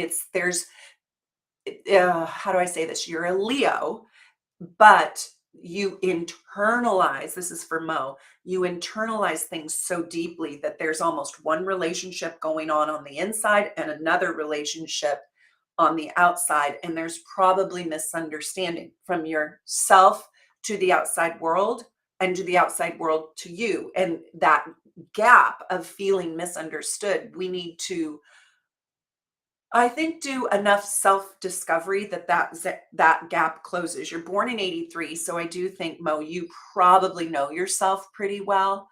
but there's a desire for the world to not misunderstand you. Like you do want to be understood. And it's hard for Scorpio rising and moon, Pluto, Saturn in the 12th house to get vulnerable enough to trust enough to the degree that your soul really wants to. You have a ninth house sun and Mars. You've got to travel. I hope you don't live in Minnesota any longer. Not that there's anything wrong with Minnesota, but I want you to see the world. And one of the keys to joy in your life is to understand other cultures, to interact with foreigners, whatever that means. That really means just people different than your own self.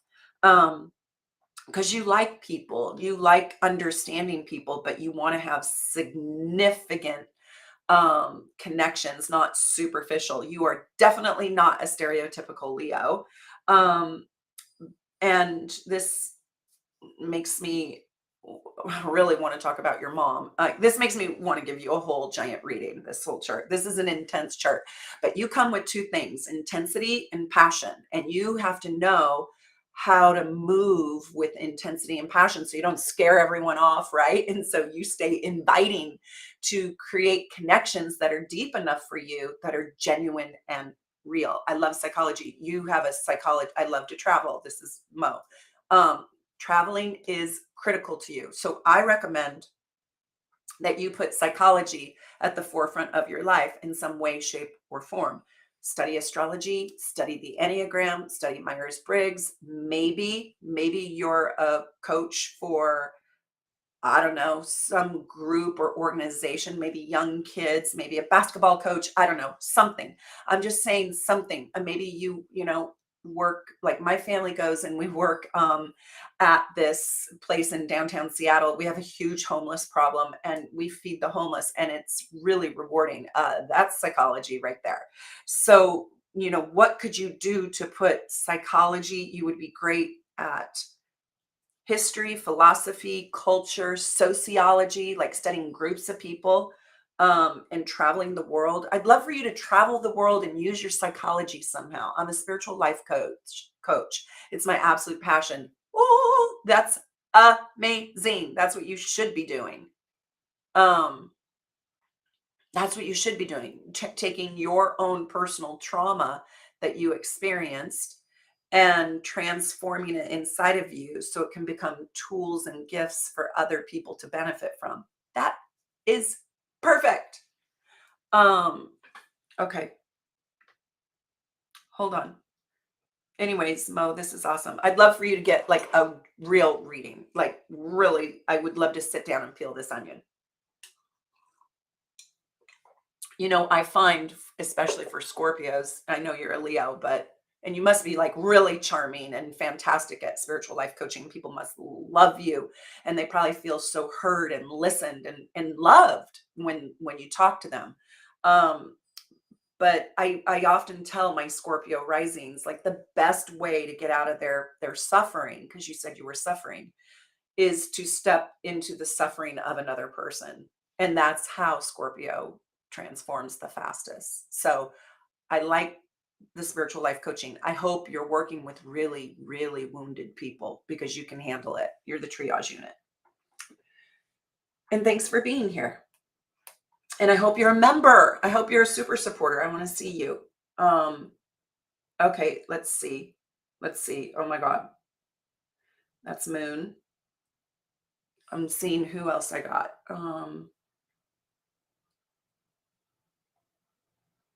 Okay, that's Mo. Okay. Okay, here's Anya. Anya.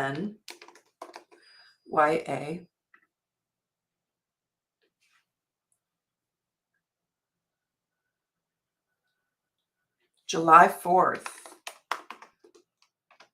1986 at 1500. I never trust that, by the way. Like 3 p.m. on the dot, really? I kind of think the doctor or the nurse was lazy and they just rounded up. So if I was really working with you, I would really, really want to Oh, let me just read this with Mo. I really want to double check that birth time. Mo says, thank you so incredibly much. You have no idea how much I appreciate this. I will be getting a reading as soon as I have some money. Thank you. Thank you. And he says, I am a super supporter. I thought so. I thought so. Don't stop learning. Yeah. You have a really, really interesting chart. Everybody's chart is interesting, but sometimes you can see the stuff faster. Have you ever looked at a chart and you were just like, oh, I don't know where to start with that? I mean, this happens rarely to me now, but it used to, where I'm like, ooh, okay, there's so much going on. I don't know what to see. And then there's other charts where the signature is just so pow in your face, right? It doesn't mean one is good and one is bad. It just, sometimes you can see the pattern. It just jumps out on the page. And those are my favorite things to do, to look at a chart and tell a person, do you want to know what the aha is about your chart? Like the thing that grabs me by the jugular or presses my back up against the wall and makes me go, oh my God, do you want me to tell you what that part is? Yeah, that's super, super, super fun. Okay, so she is born in St. Petersburg. Is she still here? This is Anya. St. Petersburg, Russia. Okay. On July 4th. Is she still here? Yes. It is what my mother remembered. Yeah, 3 p.m. I figured, but what I would do is I would interview people and I would really, well, you know what? You're right smack in the middle of Libra rising. So you have a 17-degree Libra rising. So even if you bump it up, an hour either way, you're going to get Libra rising. So it's probably um accurate enough. If you were at a 0 degree, I'd be like, ooh, ay, ay, ay. Okay, what do you say? What is my karmic contract after seeing the North Node through the sign and house, since mine is in Aries? Um, okay, yeah. So you have a reverse chart. So who here has Libra rising? Anybody who has Libra rising, which would be my daughter too, has a reverse chart. So your planets are going to be in opposite houses. So um, a lot of your planets are in opposite houses. Like you have Uranus and Sagittarius in the third. That's in its opposite house. So Libra risings have a flip chart. Um, Okay, your karmic contract. It's kind of easy. It's to find romantic and intimate and business partnerships with people where you don't completely lose yourself or people please your life away, where you stay individuated and independent and ferociously pursue your own loves, your own talents, your own skills, not losing yourself inside the partnership that you make with another person. So relationships and independence are your karmic contract in this lifetime. And it is really hard in some way, shape, or form. I should say it is hard to not people please your life away or give away all your power, all your energy, all your love, and hold some back for your own self and getting to do life on your own terms. Your life is also very much about understanding other people without giving all of you away. Okay, let me just see. Hold on.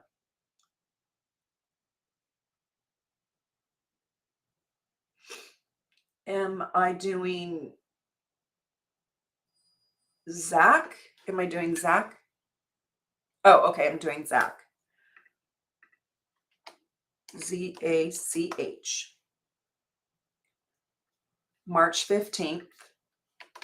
So we know we're getting a Pisces. 1995.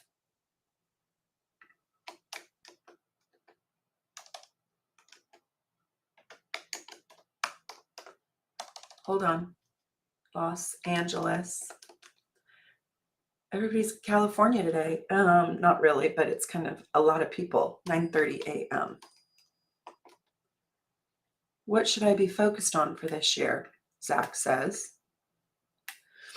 Gemini rising, Pisces sun conjunct Saturn in the 11th house. Wow. You have an interesting chart too. Everybody does, but it's kind of fun to see it. So you have Saturn moving through your 10th house, and you have, let's see. So this is a year of career. This is a year of really building your legacy. So this is, you got the South Node in the 6th house, and then you have Saturn in the 10th. So this is for Zach. And I'm just going to say level up. You need probably a job that is a little bit more rewarding financially and maybe even emotionally. And this is a time when you can really expand your knowledge. This is when you can step into the power of you and who do you want to be out there in the world. This is a time when you can really become renowned for your skill set and your gifts. You're quite talented. You have you're highly intelligent with a Virgo moon and Gemini rising, and then you're super creative. So putting it all together to step into your higher self, Saturn always wants you to level up, get, more serious. And this is in your house of legacy. So it's incredible. This is a career building year for you. Hold on. Okay.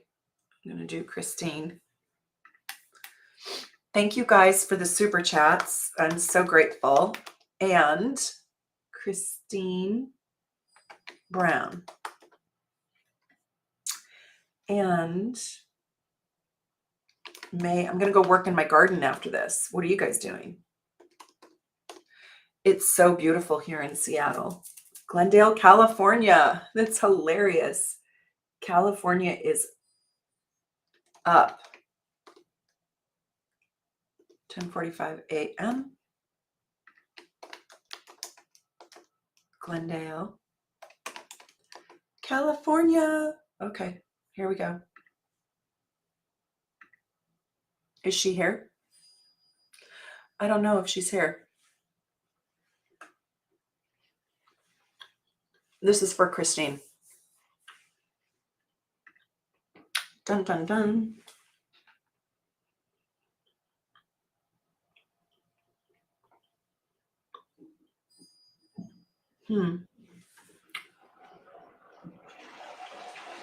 She asks, will life get easier for me as I grow, as I age? Well, she's Leo rising, so the sun rules her chart. The sun is in Gemini, and her Gemini sun is conjunct Chiron. When you have, does anybody here have sun conjunct Chiron? So yes, it's going to get easier, but you have to work with the pain that you have experienced in your life. So with Chiron on the sun, this is a very powerful healer's chart. And you're supposed to be a healer in the world. I hope you're still here. I don't know if you're still here. This is for Christine Brown. But you're here to Zach's actual birth time is 9:45 a.m. I think I was really close, wasn't I? I don't think it mattered too much. Yeah, I had 9:30 and then 9:45. It's not going to change too much. I don't think I can go back and do all that and finish everybody else. I'm so sorry. But it's only off by a tiny bit. And by the way, I was reading planets, too. So for Zach, the message doesn't change. Okay, but hold on with Christine. I just want to say you have a healer's chart. So who has Chiron on the sun? That's what I was talking about. Because when you have Chiron on the sun, you are the wounded healer. So it is through your wounding that you will eventually heal. And then, like I was talking to Mo, then you take those gifts, you transform them, and you help others in their healing journey too. And also you have a delightfulness about you with all that Gemini, but you have giant intellectual and communicative healing powers. So talking to people working with people, staying very busy, staying active. Whenever I see Mars this close to the sun, this is somebody who has to move their body and stay super active. So you have to have a lot of movement, a lot of dance in your life. You have Jupiter in the 7th house. So people love you. People adore you. And so staying connected to people and good people and healthy people is really, really important. You're the healer. And I bet you everybody dumps on you in a way, and I don't want them to. You have to make sure you have really good boundaries with that. Okay. Here's Phoenix rising.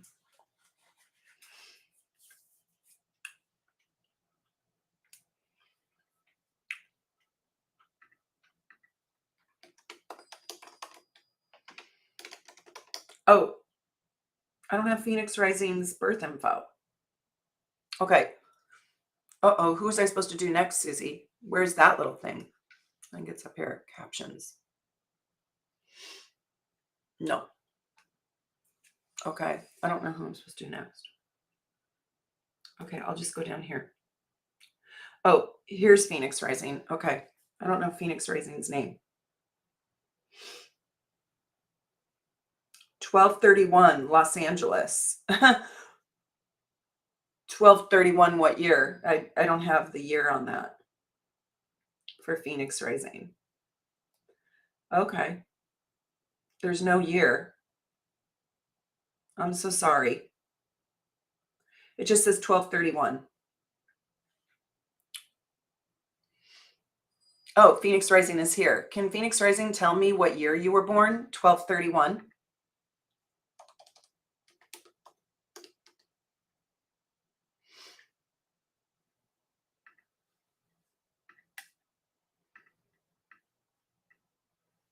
Okay, well, Phoenix rising, if you are here, I'll try to come back to you. Which one is this for, Susie? Oh my gosh, I don't know.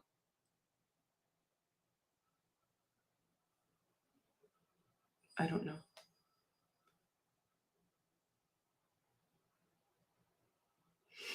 Okay, here's Corey. I'll do Corey. C-O-R-Y. Okay, we'll have to remember that it's 1981 because I already switched my screen out. Corey, Washington, June 13th. June 13th, 2001.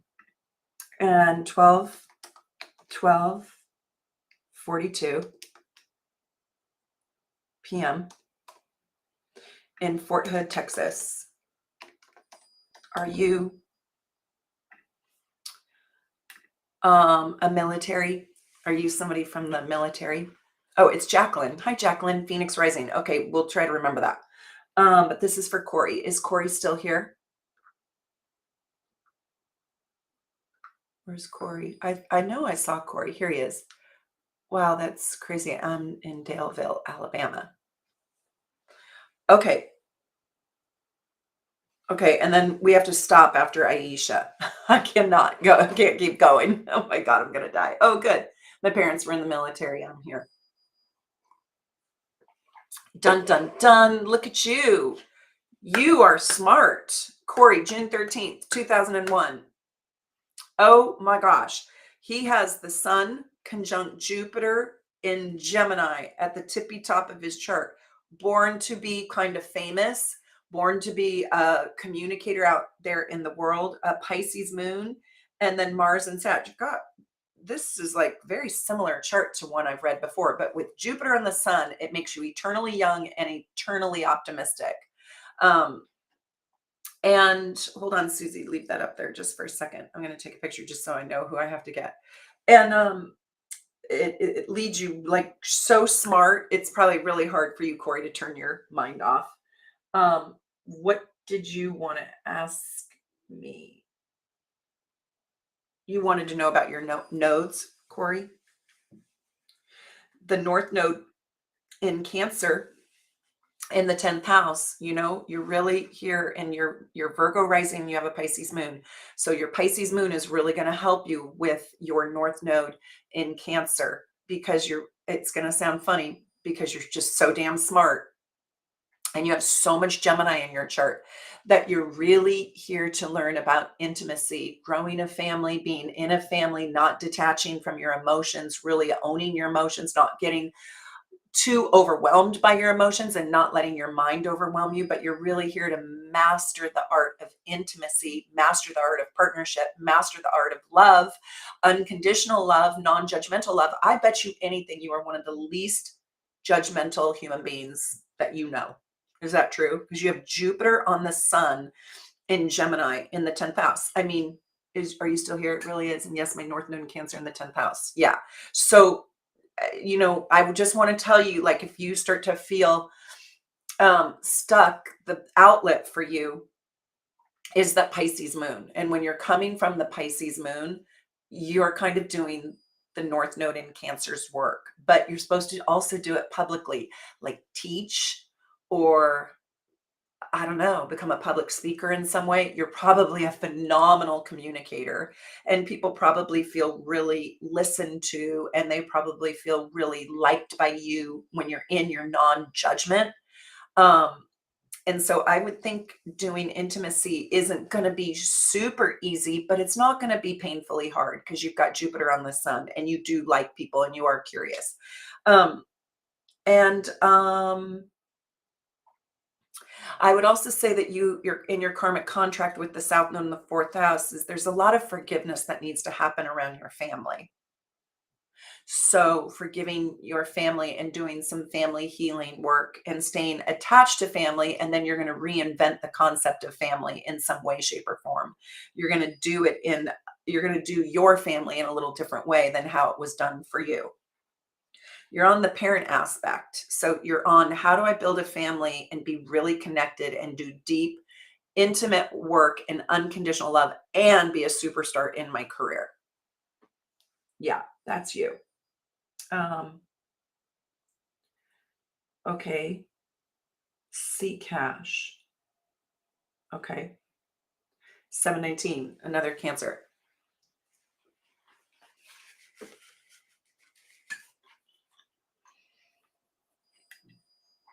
Lars, you're so sweet. Lars Callahan says, you tried so hard to get as many people as possible. It's true. It's not easy to do deep work super fast. Okay, this is C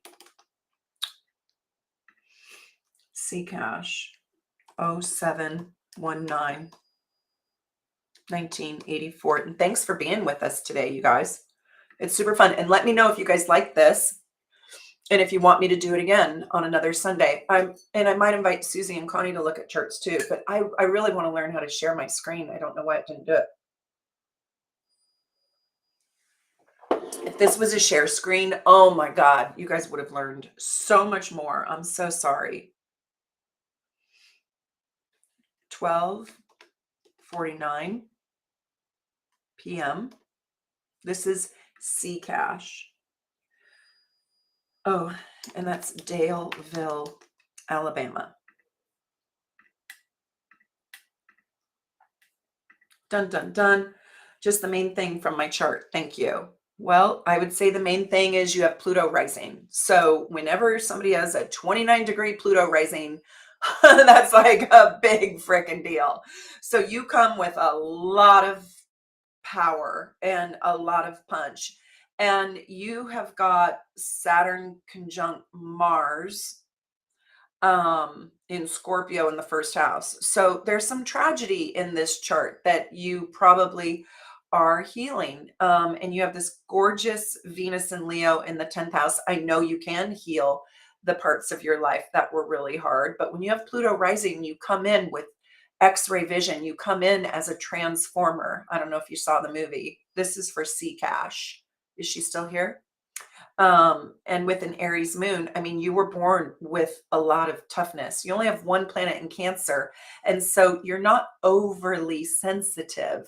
But you are probably very, very thoughtful. And then you have the Aries moon, and then you have that 29-degree Pluto in Libra right on your rising sign. So your life is literally about emotional transformation. And here's C Cash. And there's so much intensity with you. Also, you are also a detective, a psychologist, a forensic, somebody who's into forensics, and you have a real ability, I just want to tell you, to have a paradigm shift and to create a paradigm shift inside your own world, inside your own psyche, where who you can transform into becoming can be a very different person than how or who you were born as. And it's in that metamorphosis, it's in that transformation that makes life really thrilling and very exciting. Now, I will tell you, Pluto is so powerful. It's kind of like if you were to walk around with a grenade and the pin is kind of half in, and or a stick of dynamite, but I'll just use a grenade, and you show up to the party and you put it in your pickup truck, and you walk around with this grenade, and who wouldn't be afraid of you, right? So it's that much power. So you do have to tread softly, and your life is also about learning how to manage and control all that power that's inside of you. Yet you come in like with a lethal weapon, with that ability to transform. And I would really recommend you studying work on how to create, how to have, and how to be transformed by a paradigm shift. I really would, because you have a very deep ability to sort of transform your life into letting it be whatever it is you want. I mean, Pluto is very, very powerful. It's just kind of hard to work with because it's like a grenade. My dear friend Cindy is here. So you guys, Cindy says, "Hi, Mare, I'm listening in. Oh, I'm so happy you're here."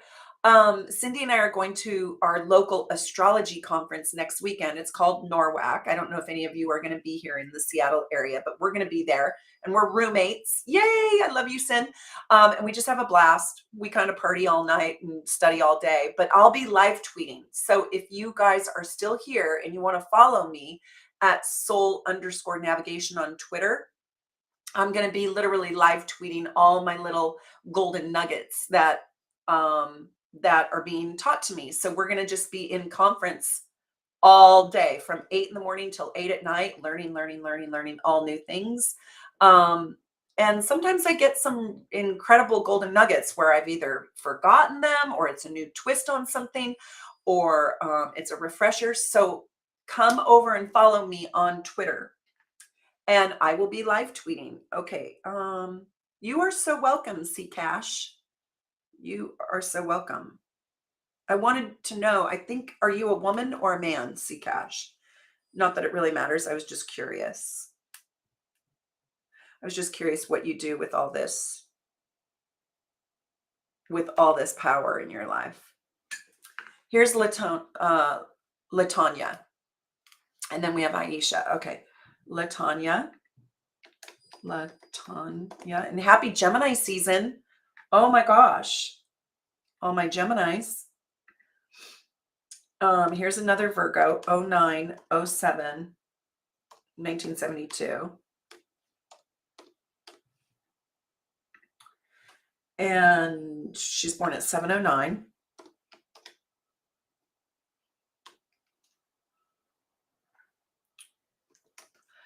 In Michigan. We don't know the town, but I'll put Detroit.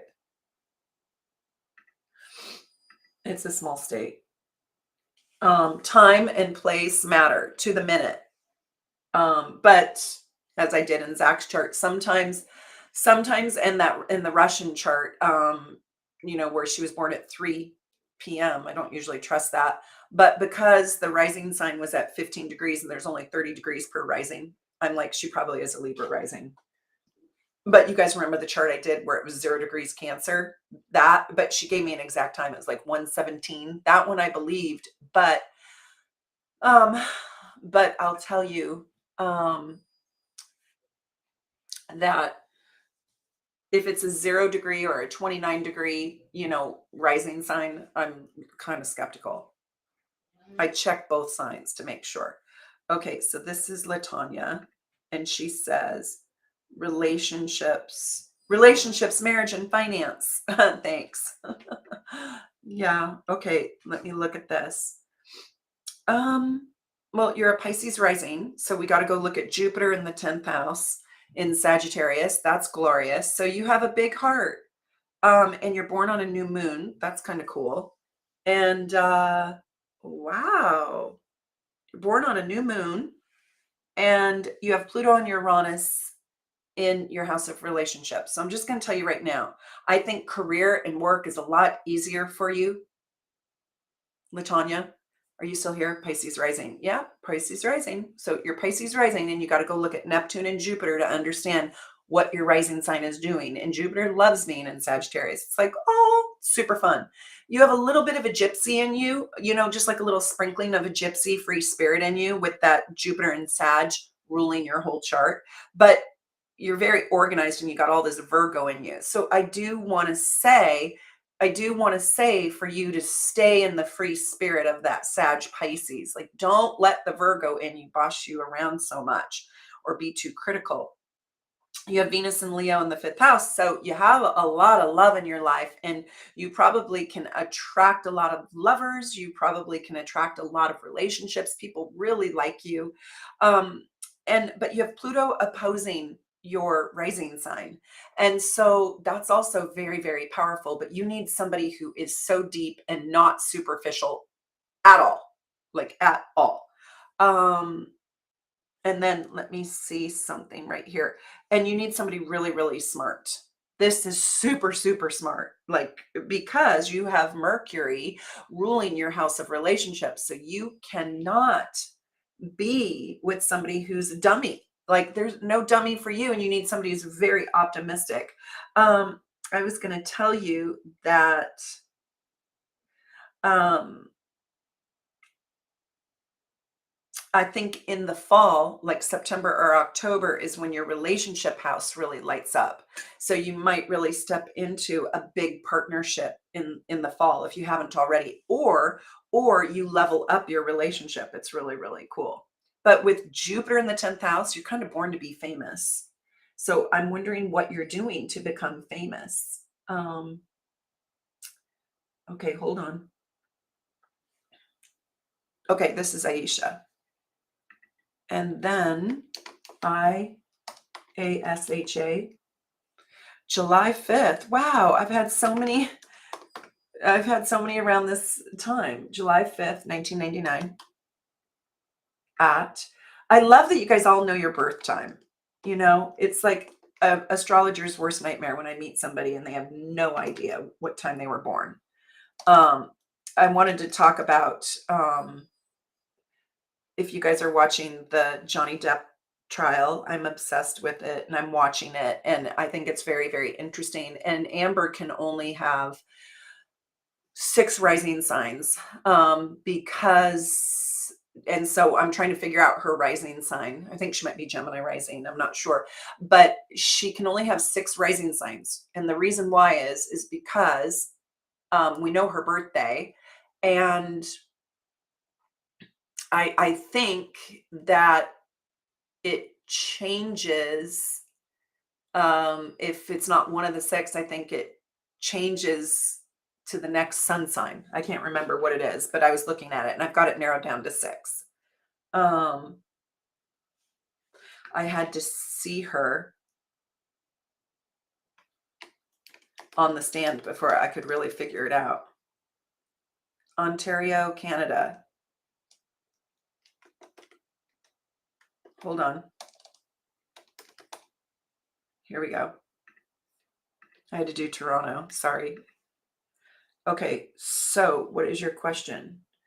I feel very lost. I have no clue what my innate gifts and talents are. Any insight? I appreciate you. Is Aisha still here? I hope so. Is Aisha still here? Um, oh, she's Gemini rising. That's why. You know, when you're Gemini rising, it's like here's Aisha. Okay, she's still here. It's like your life is a mosaic. And I hope that you watched my Gemini rising video and I hope that you felt seen inside of it. But you have let me just look at your chart. So you are a 0 degrees Scorpio Mars. That's pretty determined. I love that. Even though that doesn't go great with Gemini, I like it for you because it's going to allow you to get a little bit fixed.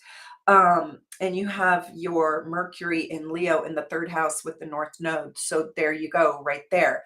You're supposed to learn communication and the creative arts around communication. And being a Cancer sun in the second house, um you you know, your life is about self-esteem and self-worth, so communicating in a way that, okay, you watched the Gemini rising video, good.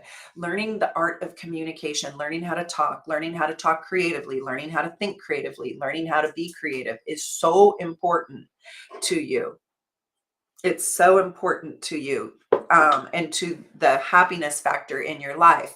And then with your moon in the 11th house in Pisces, it's almost like you're supposed to be bold and be willing to innovate yourself, to be different, to be massively creative, and then put that into groups, communities, and organizations. You're a people person too.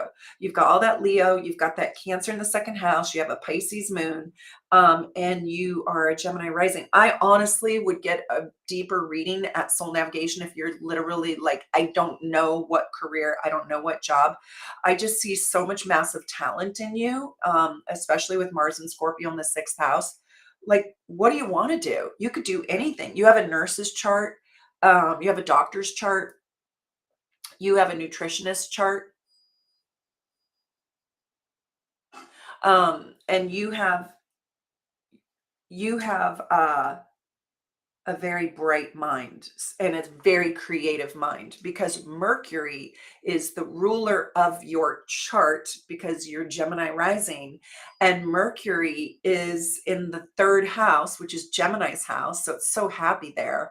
And it's in Leo. I have a feeling that there's probably too much from you for you to choose from. Like you're not good at just one thing. You're probably good at everything you do. Um, so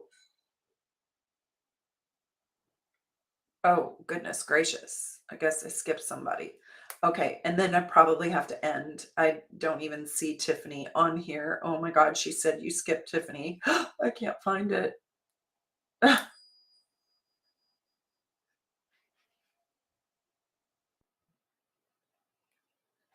don't know where it is. Tiffany, here it is. Tiffany Robinson. Could you tell me what's happening with my transits? How are they affecting my chart? Oh my God. Okay, yeah, no small question, right? No small questions. Tiffany, okay, here you go. And then I'm just doing one more, I think. And then I think I have to end. Um, okay. Well, let's see. Okay, the sun is on your Chiron today, so there's some healing for you. You're so welcome. Um, Lars, I'm sorry I couldn't do everybody. I'm so sorry. I'm so sorry. I'm trying my best. You have the South Node. So, Tiffany, you have the South Node on your Mars right now. So, this is about in the 12th house. So, this is a real spiritual quest, a spiritual awakening for you. And this is about you really stepping into your spiritual connection. Um, and now it's going into the 11th house, which is about your hopes and your dreams and your wishes. So the last year has been like a awakening to who is God, who am I, where does the soul live in between lifetimes, where does the soul go, you know, what is my belief system in around theology, around spirit, around guardian angels, working with ascended masters. And now your Scorpio is going to end up hitting Jupiter in about 1 year's time. And when it hits Jupiter in the 11th house, your whole belief system gets challenged, and it probably shifts and it alters. The North Node is now entering the 6th house. So it's time to change the way you do your daily work, your daily job. Something in it wants to level up or shift. Let's see.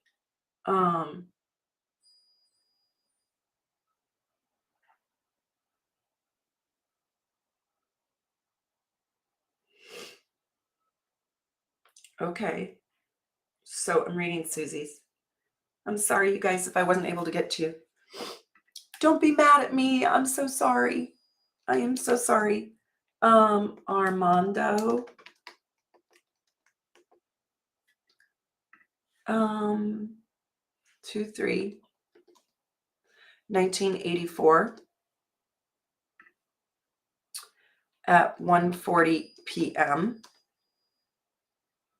in Del Rio, Texas. Are you still here, Armando?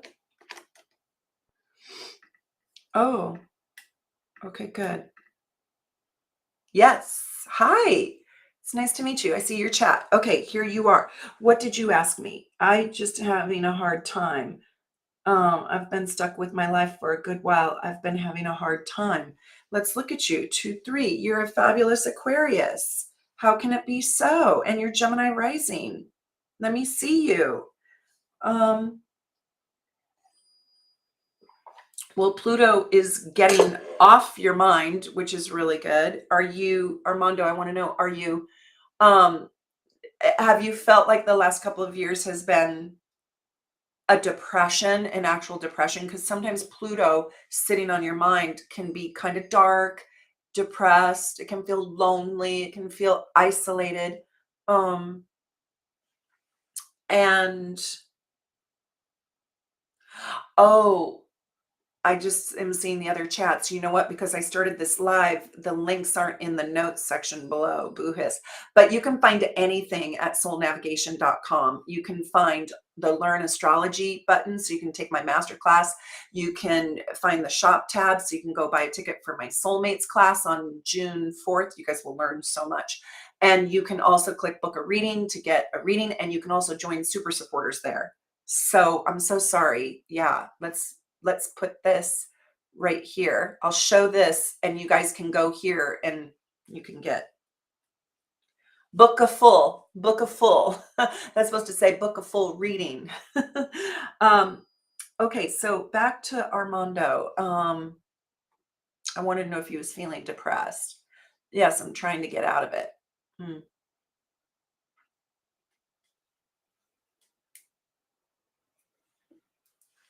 Hold on. Oh my gosh. Okay, and then after this, Cecilia, I have to go plant my garden. Oh my gosh. Hold on one second. I'm just going to take this photo, and then I want to keep my caption up here if you don't mind, just so people can know where to go, because I don't have any notes. That'd be great. So I took a photo of the 3 people. Thank you. So I'm trying to tell Armando the ticket out. Hold on. Let me do your progressed. Just want to see you. 22 degrees. Okay. Wow. You're super sensitive, actually. You have a water trine. So by progression. So we haven't talked a lot about progress charts, but I wanted to see, why is he feeling down? Why is he feeling depressed? Because his chart has a lot of lightness in it. So when I go to do your progressions, you are now a 22 degrees Pisces. You'll always be your original chart, but your progress chart is 22 degrees Cancer moon. And then you have Mars at 25 degrees. So that's a lot of water. And I'm not a doctor, but I don't know, I would check your dopamine levels. I would check your, I would actually check, because this is a lot of emotion and a lot of water. And it's when you have this much water in your chart, and you have 1, 2, 3, 4, 5 planets in Scorpio, and you have 1, 2, 3, 4 in Pisces, and then you have a Cancer moon and your Cancer rising. So you can feel literally like you're drowning. And you can feel like there's just emotional heaviness. So I'm not a doctor and I'm not saying that there really is anything wrong, but if you can't bounce out of it, I'm just saying that's a lot of melancholy. So you have to do things that bring you joy, that create dopamine inside of you. I would say move your body for sure. Like you get into yoga, get into swimming, get into fly fishing, get into something also around keeping yourself in a state of tranquility, happiness, groundedness, centeredness. And your transits look really interesting right now. There's also a depth to you. So one thing that I want to say is maybe go into the deep and study it. Study the psychology of you. Pluto is on your mind still. I mean, it's coming off of it. But you do have some really good transits. I also feel like there's new work coming in for you because you've got Saturn transiting the 10th house. So either a new kind of work or leveling up in your work. Oh, and today's a Pisces moon for you. It is going to get better, I promise you. Oh, you do have new work coming in. The South Node is about to transit Saturn. Okay, I hope that helps you. You have one more after. Yeah, okay, I see it. Okay. This is Susie.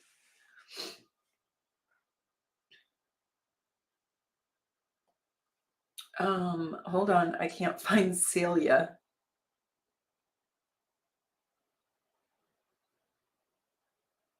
I just can't find it.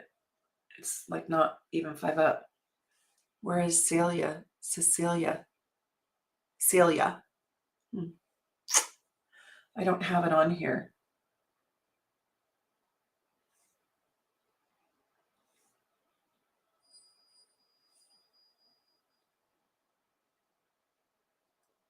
Oh, thank you. Girly Sunday. Okay, leave that up there. Leave Celia up there for me, please. Oh my God. Okay, Celia. 3, 2, 1984. Thank you so much for posting that at 5:25 a.m. in Miami. Okay. Okay, good. You can take that one down. And if you want to put Phoenix Rising up there for me, or the next person I'm supposed to do, that will be great. When is love coming in? Whoa, okay. This is for Celia. Is she here? I hope so.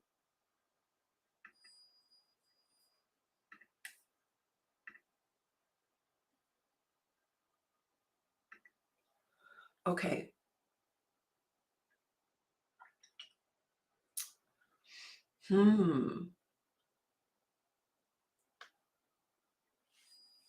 Well, Saturn is about to cross your Mercury. How old are you? You're older. Okay, so Saturn is about to cross over your Mercury, your moon, and then your sun. And so two things can happen, Celia. You can step into more responsibility and loyalty. And sometimes Saturn does bring in a love relationship, that because Saturn is like a lifetime commitment. It's like a long lasting commitment. And you've got the sun.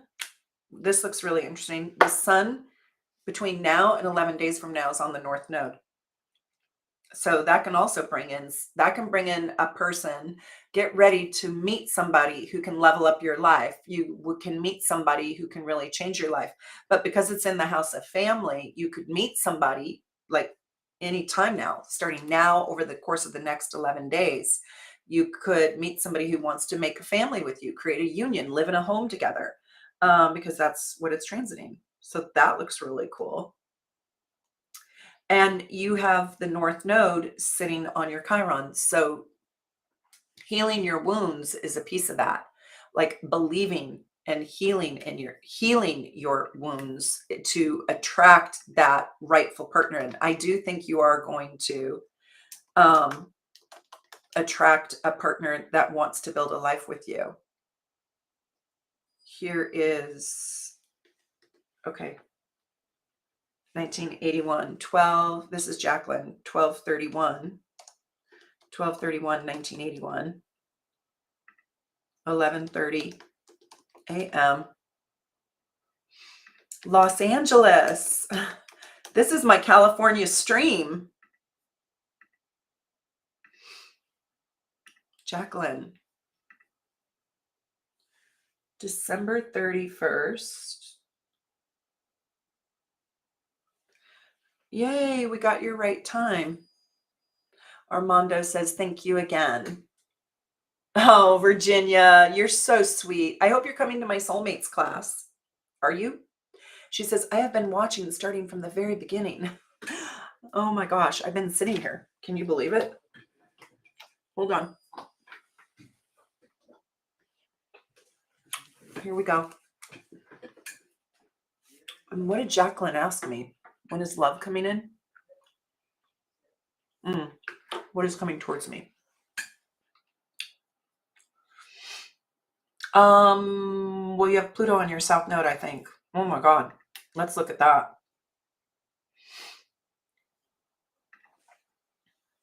Dun, dun, dun. Yeah, so Pluto has crossed over your south node. So Phoenix rising Jacqueline, this is a huge year, and it has been a huge year. Last year was enormous, and this year it's going to be getting a little bit easier and a little bit better.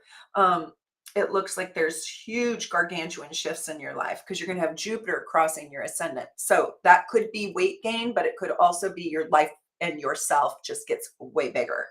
And so you're going to have Jupiter crossing your ascendant, which is like brings in abundance and optimism. It's going to bring in a ton of energy. It's going to bring in your strength, your power, your stamina, your passion. It's like getting creative and lively. And it's exciting because it's opposing your seventh house, which can trigger your Mars. So I don't know if you're in a relationship or not, but this is bringing in new people, new friendships, new business partners, new partnerships, new loves, new lovers. And it's very, very, very abundant. I think you're going to feel once that Pluto gets completely off your south node, you're just going to feel freedom. And I would say last year was probably, in the year before, those last 2 years were you probably had loss in them of some sort. And it also looks like you probably like learned deep karmic lessons. And she says, thank you for your time and patience. You're so welcome. You have a lot of glorious transits right now. And so, yes, I want you guys to make sure you watch Susie on Friday nights at 4:30. I'm sorry I didn't say that earlier. I was just so scattered. And I wish I could do another live. I might do a video and post it, but I won't be doing another live today. But what else was I going to say? Oh, I'm going to do a Fire Signs live 15 minutes after you end. Okay, so Susie's going to do a live. Yes. So you guys can do, I'm going to do Fire Signs live. Are you going to, oh, she's going to go do it on her channel. So you guys have to go over to Susie Evolutionary on YouTube and watch her Fire Signs videos. It's going to be amazing. That's going to be amazing. But Jacqueline, you have a really good year. It's super powerful. And I think you're going to see that the hard stuff is passing. I'm going to one more person. Asker. Okay.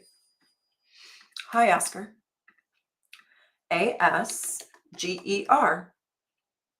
March 1st, 1987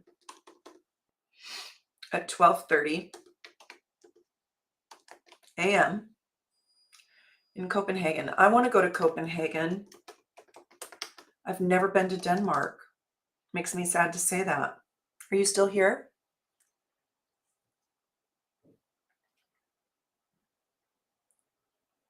Is Asker still here? I look for life partner to have lots of sex, adventure, true love. How do I get intimate with the woman I love? How am I generally perceived with women that I attract? Okay. Is he still here? I don't know if he's still here. Well, we have to go. That's perfect. Oh my God. I can see. Um, you guys are sweet. Um, I'm gonna do a video where I draw names and I do a little longer reading, and I'll post that later. But so ask her, I don't know if you're still here, but what I want to say is you're Scorpio rising. So we've got to go look at Mars and Pluto. So let's just go look at Mars. Well, Mars is in gorgeous, sensual Taurus in the sixth house. So you must be physically fit. You must be strong. You must have a magnetism, a magnetic beauty about you, because Mars and Taurus is usually very, very attractive. And in the sixth house, I don't know, there's a health and wellness aspect, especially when Mars is there. But you also have your moon conjunct Jupiter in Pisces. So I kind of want to tell you not to overgive. Like, and I doubt you do. I hope you don't. But once you connect, it's really hard for you to cut things off and leave. So make sure you leave fast enough before you get attached if they're not good enough for you. The second thing I want to tell you is that you have a gorgeous Venus, Mars, and Venus moon, and Venus Jupiter, and Venus rules your seventh house. So, how you connect is sensually, it's through your senses. So, and how you are perceived is, I don't know, there's something very magnetic about you. You're probably a very calming energy. You are probably an intense energy. You're probably an exceptional listener. You probably take on the pain of other people. You come in with a generosity. You come in with a sweetness. I don't want you to completely lose your power, and make sure that you stand in your strength. That Venus in Capricorn, you're very steady, reliable. Yeah. I just don't want you to be an overgiver with the Jupiter moon conjunction in Pisces. Um, okay, my sweet friends. Wow, I just closed my computer. This has been so intense. I can't believe that we still have so many people here. And if you're watching this in replay, please forgive me if I wasn't able to get to your super chat. I tried my hardest, and I'll do this again if you guys want to. Leave me a comment below, and hopefully I'll see you over there in my masterclass on June 4th. Go check it out. Just click on the shop tab on soulnavigation.com, and you can go check out all the prices. It's super affordable. Anyways, I just adore you all. Thank you. Thank you for being here. Um, and I will be doing another video using charts from super supporters and superstar super supporters. Thank you for being a member. Bye, you guys. Thank you.